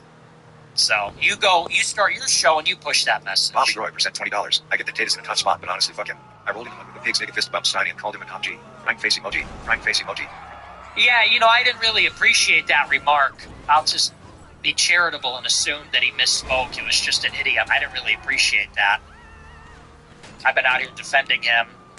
And if he wanted to go and say he didn't play the song, well, that's technically true. And if he wanted to go out and say that he's being unfairly blamed for it, I mean, I don't disagree with that. And if he doesn't want to double down, well, I understand you got to do what you got to do. But I don't like all these little sneak disses. I mean, why throw us under the bus? I don't like this. I was rolling around in the mud with pigs, and the only reason anyone cared is because I was there, and they're just doing it for clicks. It's like, why are we to blame now? Now we're at fault? I mean, what is that? I mean, blame Patrick Bet-David. Patrick Bet-David sat you down for the humiliation ritual. Blame the media. They're the ones that, if you want to say the media blew it out of proportion, yeah, I mean, that's what happened. But so I don't know what that's all about. I love Andrew Tate. I consider him a good friend. I'm not going to crash out on him because he made some throwaway remark on a podcast. I didn't like how it sounded. I'll be charitable and I'll assume that he misspoke because I have a lot of respect for him and he's a good guy, but didn't love that. Didn't love it. Beer Bandit 26 sent $20. A few years ago, I ran for city council and I won. I finished out my term and I learned that it's not as easy as I thought to change things, but I encourage everyone to go out there and try. Yeah, exactly. All you got to do is go out and give it a shot, and I will say, though, give it a shot if you have a chance of winning. If you have if you don't have a crew, if you don't have money, if you don't know what you're doing, I'm not encouraging just anybody to get involved. I mean, each according to their ability, right? From each according to their ability. Stealth borrow a phrase. It's wild to think how long-lasting the spoils $30 million. million. Resistant slim shits are given with the squishy conservative mill was a surprise, especially among the red-pilled patriots. But these are hardworking Americans just like us, mind mentality on both sides. It's sad to see. That's crazy. I'm not surprised. It's liberalism. It's not wokeism. It's liberalism. It has such a draw. People want unity and harmony, and people want to be praised by the left. People have these ideological priors. It's liberalism. That is the problem. We have to stop being liberal fundamental. Stealth Black sent $20. The American consciousness has been irrevocably altered by liberalism to the point of existential suicide. And most people are too dumb, old, or short-sighted to deeply absorb the lessons into their brains for later use. Look up the inevitable social media censorship and we may be sleepwalking into oblivion. Well, arguably, liberalism was the potential. At the beginning of the country, liberalism was there as potency. And these ideas, over time, became actualized. Because the country started out with a very liberal, aspirational founding idea, founding myth. But the country was also a product of its time. There's some historicism here. It's an era of exploration, and then of colonialism, and then of nationalism. And so the country in the 17th century, 18th century, 19th century, 20th century, it was a nation among other nations. In the 18th century and 17th century, it was a part of this European struggle. It was really part of the age of exploration. French and Indian War, 7-Year War, wars between the English settlers and the Indians. Then it's the era of colonialism. It's a scramble for Africa. It's the Spanish-American War. That's the apogee of the European empires. Then it's the age of nationalism. It's the balkanization of Austria-Hungary.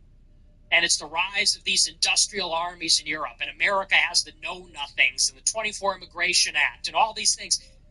And what you start to see in the 50s, 60s, and 70s is that these Atlantic principles, Atlantic Charter, League of Nations, progressivism, women's suffrage, civil rights, it all flowers. And liberalism is realized. And so, you're right.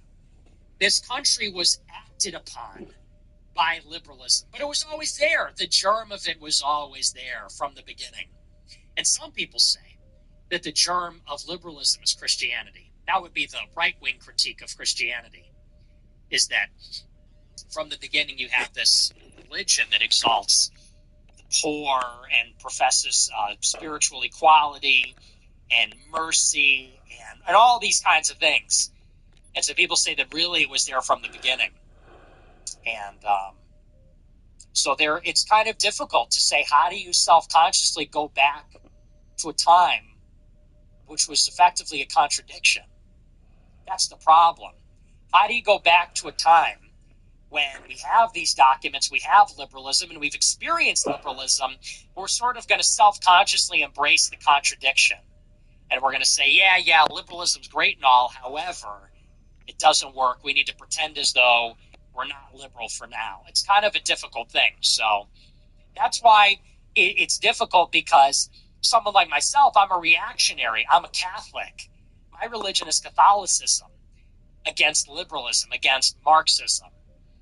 Now, if I go out and say I'm a Catholic and I want a white country and I'm a race essentialist and so on, well, people say that is consistent with America because America's a liberal Protestant country. And you go, yeah, but that's what got us here. Okay, being a liberal Protestant country got us here.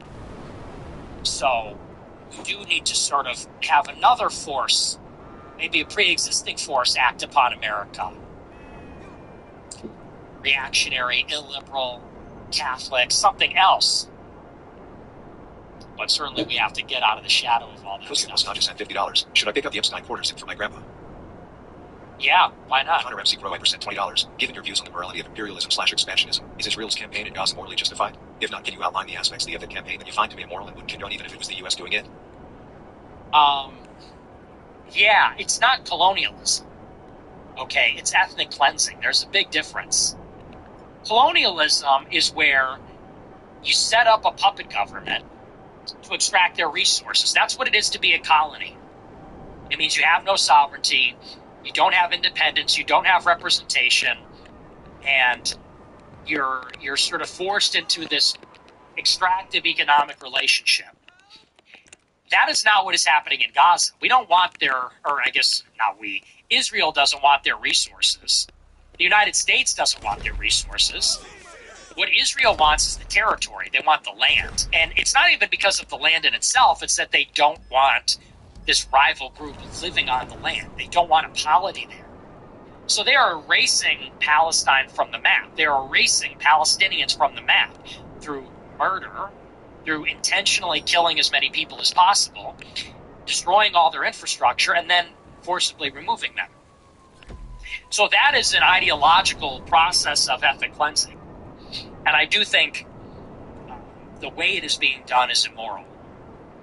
The indiscriminate killing of innocents, the intentional destruction of civilian infrastructure, arguably population transfer is not immoral if it is done ethically. taking a group of people and moving them somewhere else. It has happened throughout the years. It happened with Germany and Poland. It happened with Greece and Turkey. It has happened throughout the years, and it's not always the best, prettiest thing that ever happens, but I think there can be moral population transfers. We can redraw borders. We can move people around if there's compensation, if it's peaceful and relatively voluntary. But this is like they're starving them to death, bombing them indiscriminately, murdering them indiscriminately, and I think it does enter this category of murder and genocide. So, and you compare that to Greenland. I mean, it's just not even close. Greenland has no military. Greenland effectively has no anything. They have no economy. They are dependent on the West. And so we're not talking about settling Greenland by putting residential real estate there and sending white people to take over. We're not talking about killing all of them. We're not talking about picking them up and putting them somewhere else. We're talking about, in international law, calling it U.S. soil so that China won't invade it. It's totally not the same thing. It's completely inane to compare the two. So, I don't know if you're trying to make a comparison, but it's totally retarded.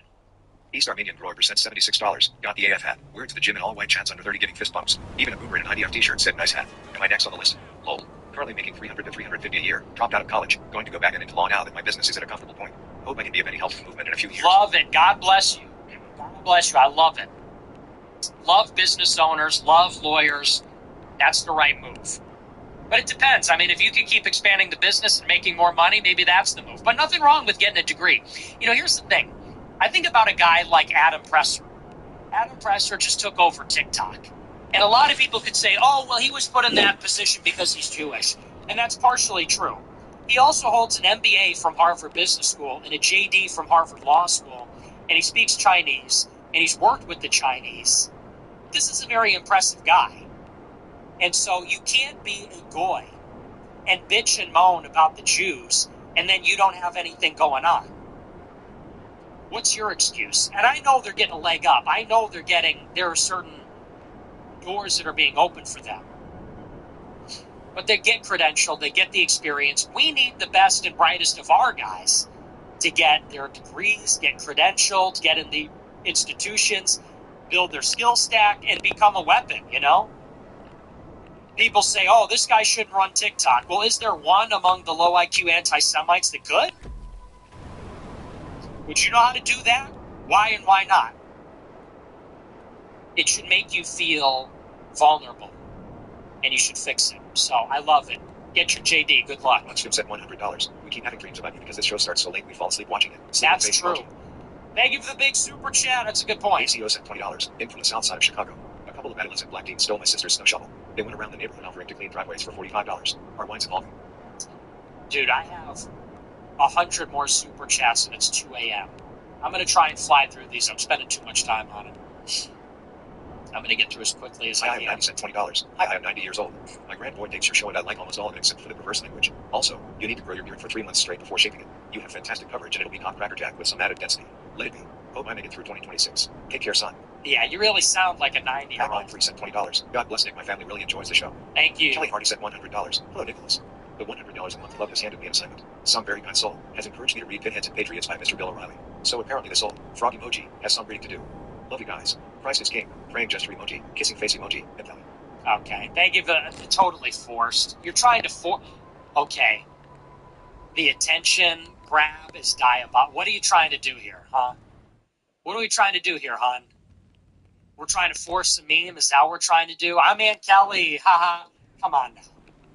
Come on now. Just be yourself. We don't need to try to force anything, okay? Thank you for the big super chat. That's crazy. The pick me. That's insane. Come on. We can just be ourselves. So Shapiro into a comically small kid who sells silver kosher milkers stick out through the bars. Roy percent 25. Okay, thank you. Johnny said $25. If you were a pro wrestler, what would be your heel gimmick? I don't know. Maybe gouging people's eyes or something. I would fight really dirty. Maybe an eye jab. Maybe take the cover off the turnbuckle. Maybe interference from my buddy while the ref isn't looking.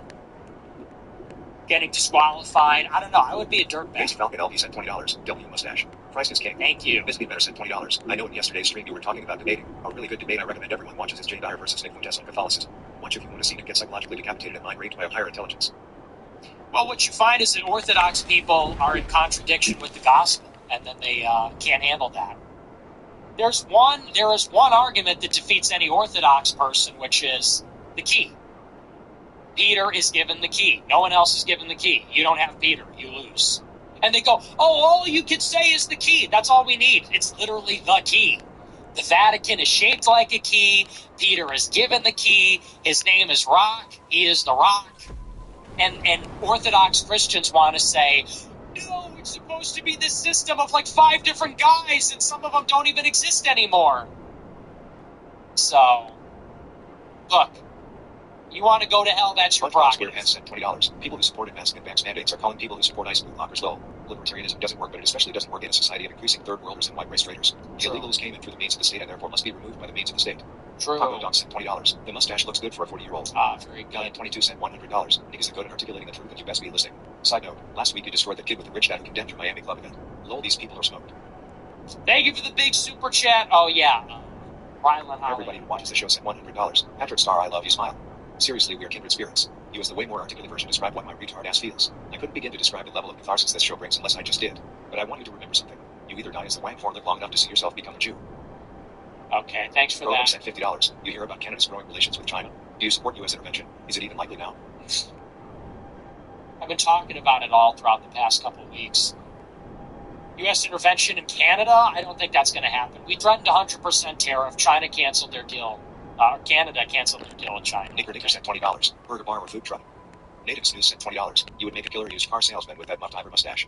Francesco sent $100. Don't listen to the security. Loving the mustache. Looking like a young Freddie Mercury. Okay. Francesco sent $100. It's all we do a little trolling. Very good. Infering on shitting sent $20. Stash absolutely mugs. Her security must be a massive factor. No, Beard is gross and made you look dirty. He's good. Broken heart emoji. Stash is fire and make you look clean and chat. Yeah, the beard does make me look dirty, I agree. No, the security's a good guy. He's a great guy, but he doesn't like the mustache. HLF Mexican, HLF Palestinian sent $107. My teenage daughter walked in while I was watching you on Mr. Wow. She says, did Nick lose weight? He looks No skinny. way. I assured her that I would let you know. Much love as always, my friend. Thank you for the big super chat. Wow. People are starting to notice. My whole life, people didn't even know I existed. People are starting, but I do. And people are starting to notice. Hey, thank you for the big super chat and the compliment. Wow. Wow, thank you very much. $20. Did you see Philip DeFranco calling you out on his show today? Philip DeFranco? I thought we left him in 2018. Who? I don't watch Philip DeFranco. Cake sent $20. How do we win? The Democrats will win the election and open the borders. Only 56% of white Americans vote red. Trump is chickening out. Do things just need to get so bad people wake up? Feels hopeless. Gosh, you should kill yourself then. Biggest foil. If you feel so hopeless, how do we win? I do a whole show telling you about this stuff. Hey, how do we win? Shut the fuck up. You should die. Like, you should seriously go somewhere and die. Why don't you just dig a shallow grave, get in it, and fill it up with dirt, you fucking loser? How do we win? It just feels so hopeless. Well, you can go and sit with the women and cry and bleed out of your pussy while the rest of us figure it out, okay? That's so gross. Biggest foil live sent $39. How do you feel about Obama going down as having conducted more deportations than Trump? Okay, stupid question. Stealth Black sent $20. It's crazy that the last time largesse from white guilt came flowing into black coffers was PPP fraud and post-Floyd BLM donations. Black revolutionaries bought sports cars, second and third houses, Yep. and even when it was exposed, Americans shrugged their shoulders. As a nigga, we cannot be trusted to rule this country. Full stop. That's true. I mean, listen. Even if people say that I'm a nigga, I'm okay with not running the country. Let's just put some smart white men in charge. People say, you're not white. It's like, okay, then put the real white men in charge. Just as long as it's not blacks, please. $20. Went to a fishback event last night. He's sharp and is always growing for dating, but comes off totally phony in person. He's careful to only critique the Israeli gov, but won't take it any further. He defended Brady's 2A rights and called his death a tragedy. Time will tell if he's serious or just wearing AF as a skin suit. Well, let's not be overly quick to judge, okay? But we do got to be mindful of everything. 14 resent $20. Before shaving off the mustache completely, you might as well run the Hitler. Alex Jones pulled it off for a bit. Jordan tried, but it wasn't as tough. Hopefully the transitioning stops at the facial hair. I'm not going to do that. Rachel Onboy sent $50. What's your take on this Amish? On Amish people, I don't really have a take on that. Lexington Steel sent $50. I am furious. Did I hear correctly today the new policy on immigration is that if Biden let PB Allen and ICE is not to consider them for deportation, attempting to turn down the temperature? No, that's not right. London Giga Chat sent He 20. said just they're only deporting criminal illegals. London Giga Chat sent $20. I want my city back. I want my country back. And I want my continent back. We have to take our own side or we'll soon have nothing left. Thanks for all you do, Nick. Love listening to the show here in the mornings. My brother in Christ. Thanks. You're from London? Hello. Well, hey, top of the morning. Top of the morning to you. Hey, thank you for the super chat. Yeah, you guys got to pull it out, man. I don't know how you're going to do it. UK seems totally cocked, but yeah, I want you to win it back. I was deeply disappointed in London. I went to London. I wanted to see all white people. It was all Indians. Preserve Riper sent $25. Have you tried the new re-released Ice Vanilla Berry Red Bull? It's so awesome. No. Moody Foodie sent $20. The most ridiculous thing about the food argument is that no one actually likes authentic third world slop. Many of us like heavily westernized versions of third world dishes because those are actually good. Indian, Chinese, Mexican, all disgusting slop when untouched by the white man's craft and culinary prowess. Is that really what we're going with? The Dry Guy Grow Viper sent $20. I think Red Bull could sponsor if you can manage a quadruple backflip on a BMX and land on one tire from the Willis Tower. Love the show, man. Pound cake is the best because you can fuck it. I do like pound cake, don't get me wrong. But I want a better dessert, you know? I mean, I was telling you the other night, the fruit thing doesn't... I mean, sometimes it's okay. Sometimes it's like, it's fresh. It's you're in a certain mood, but sometimes I'm in the mood for just like a double gooberberry, triple gooberberry sunrise. C7Y sent $20. I am Malala was the weird Charlie Kirk. Not really. Attorney Goy sent $50. Seeing space creators fall for the left's redefinition fallacy that this is a constitutionally protected protest is so infuriating. Only one real Nika. Keep leading the charge, my man. Hi, Lewis 737 sent $20. I did it right. Disarmed him. First shot was pretty sick. P320 misfiring. Tragic stuff. Yeah, that's what it looks like. Croatian Grow Viper 1 sent $20. People are so stupid they don't realize that tough times calls for tough measures. The solution to save white people will have to be tougher as time goes on when things get worse. Love your very wood. true. Thank you. Mr. Morty sent $30. You are a legend. Grow back the beard mate. Deport all the crazy illegals and go hard as fuck. Thank you. Let's go. $20. Being another one of these subhuman goyim is so 2025. Me and all my ninjas ascending into rabbinical ordination in big 2026. 100 emoji. One who sent $30. Wouldn't say the proximity of the events themselves is anything more than coincidence, but it's interesting that both the Floyd and ICE revolutions began in Minneapolis. Big NGO money and coordination.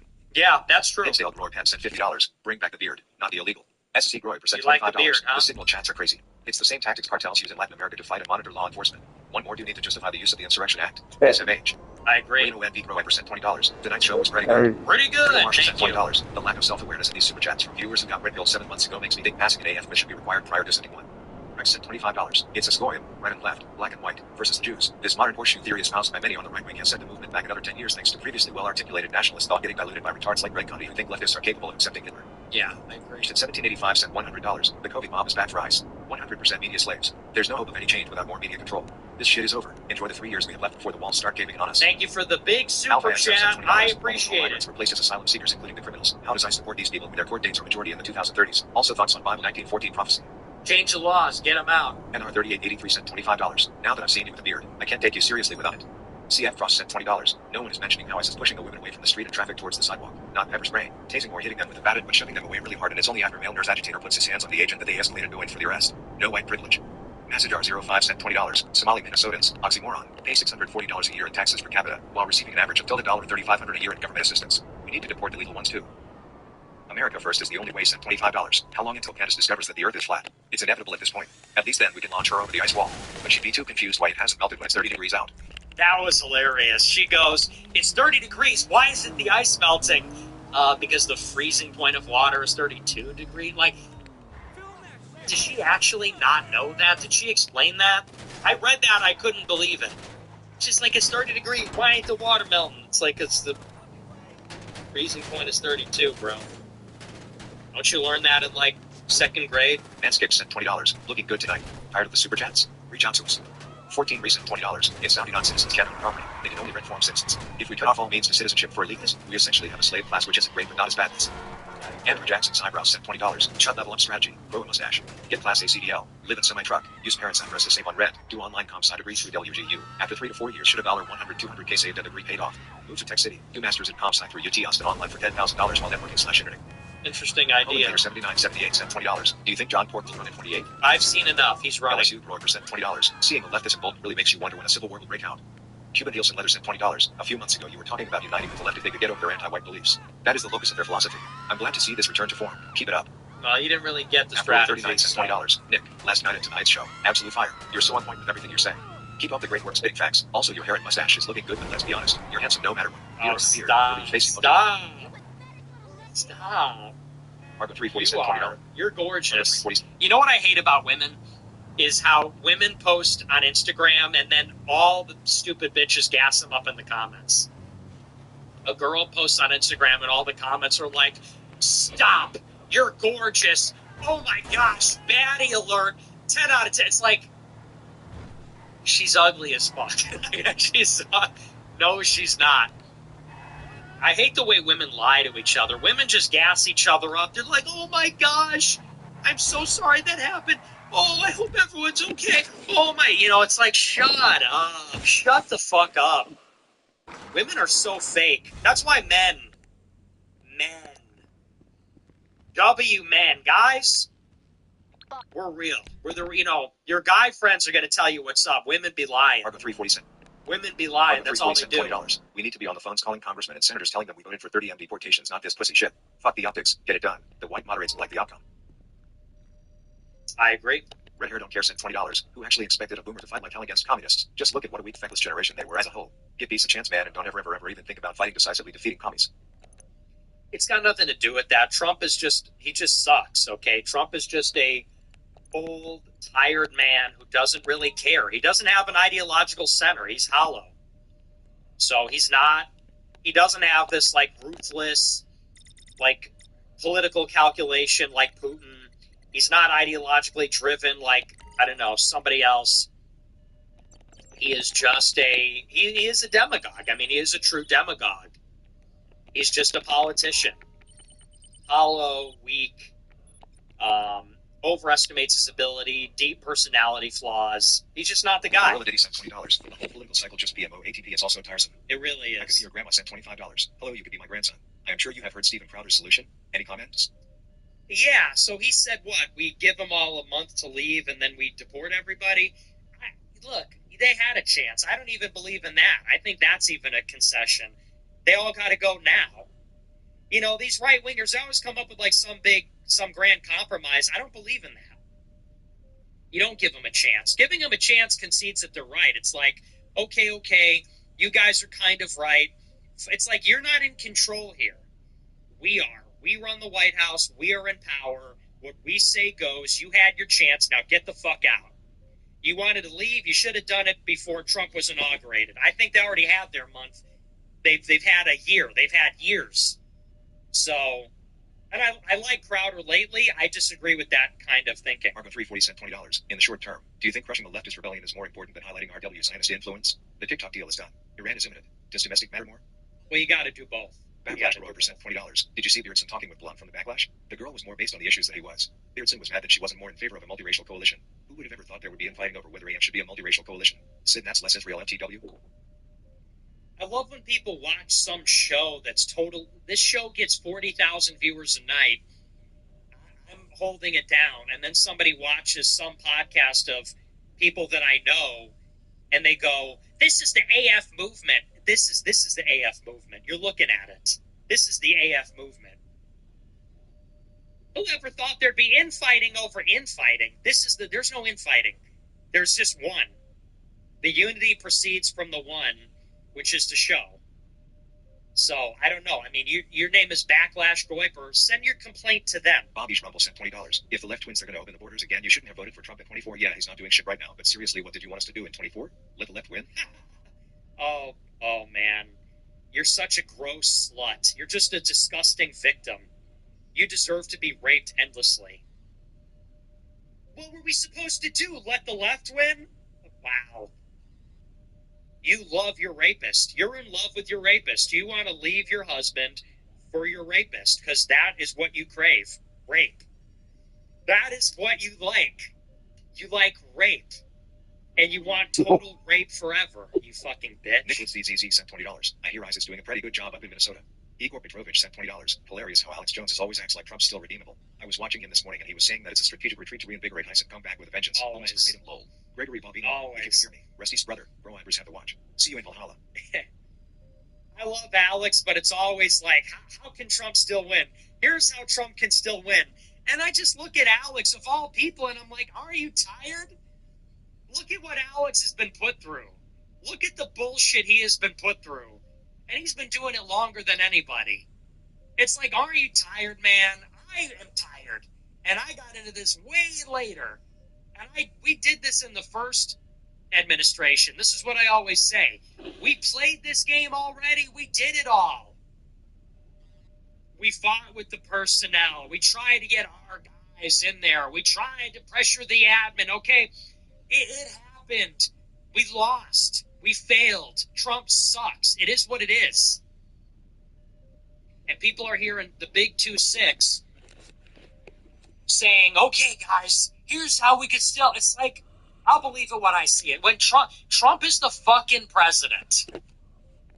Okay, he has all the cards.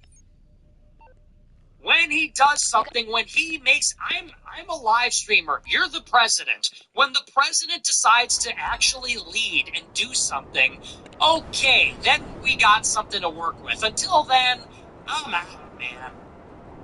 He goes, we gotta tell Trump, we gotta let Trump know, we gotta put the pressure on them. They don't get it. We need to get them the message. It's like, get them the message. They campaigned on this. That's their promise. It's their campaign messaging. They know what they need to do.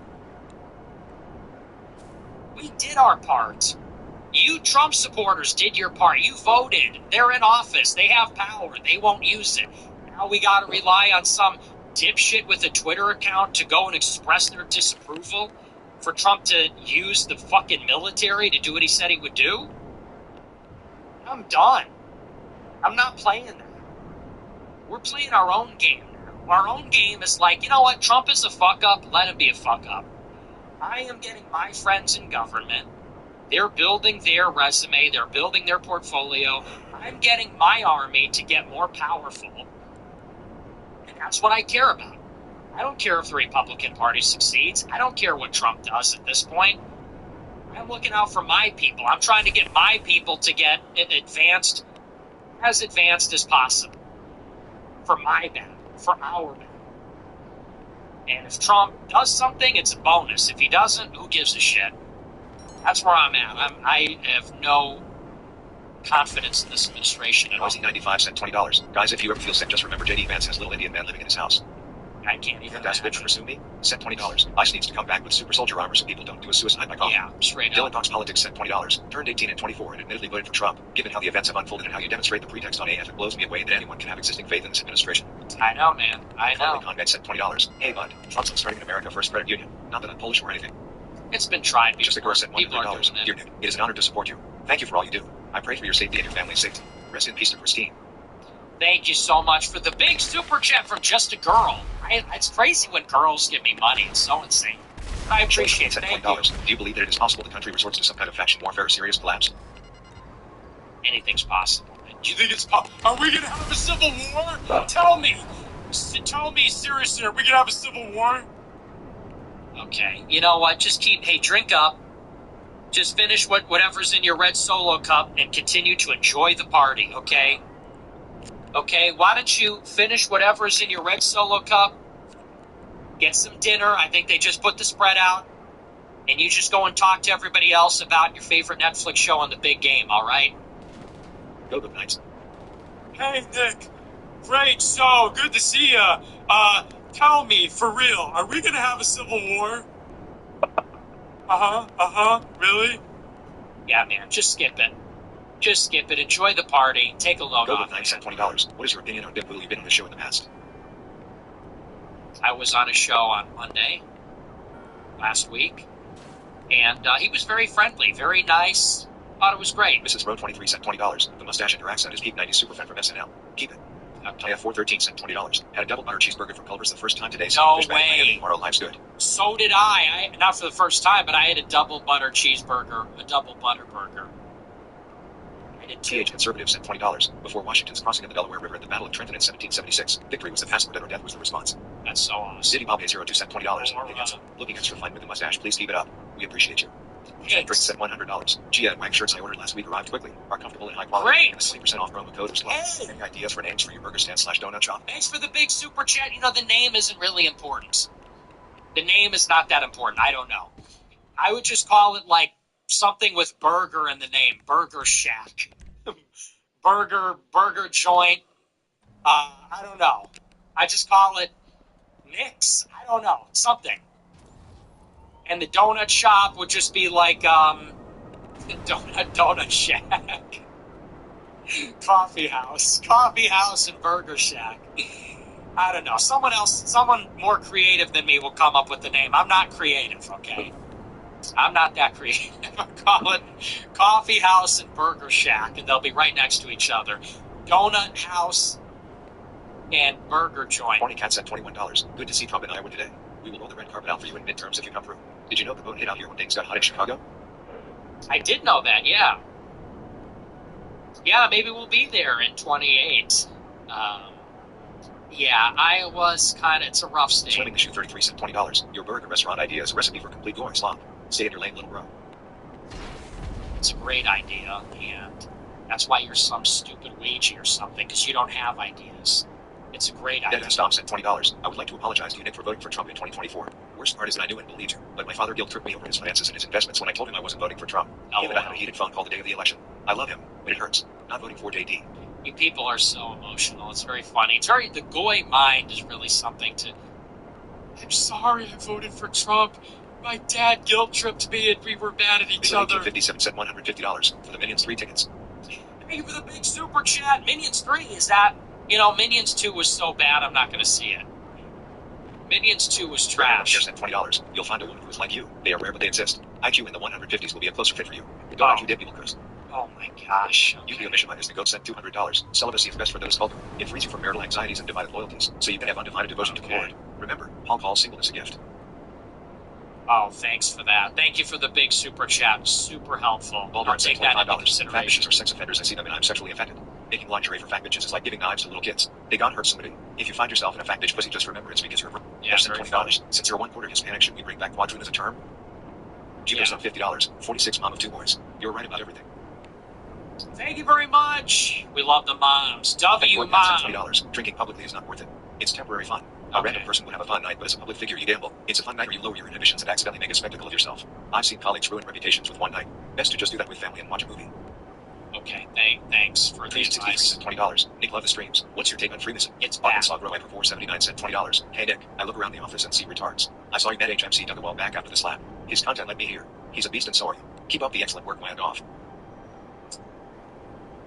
Yeah, he's a good guy. I met him in real life. Great guy. Bigard 1857 sent $200. I'm a big time pervier.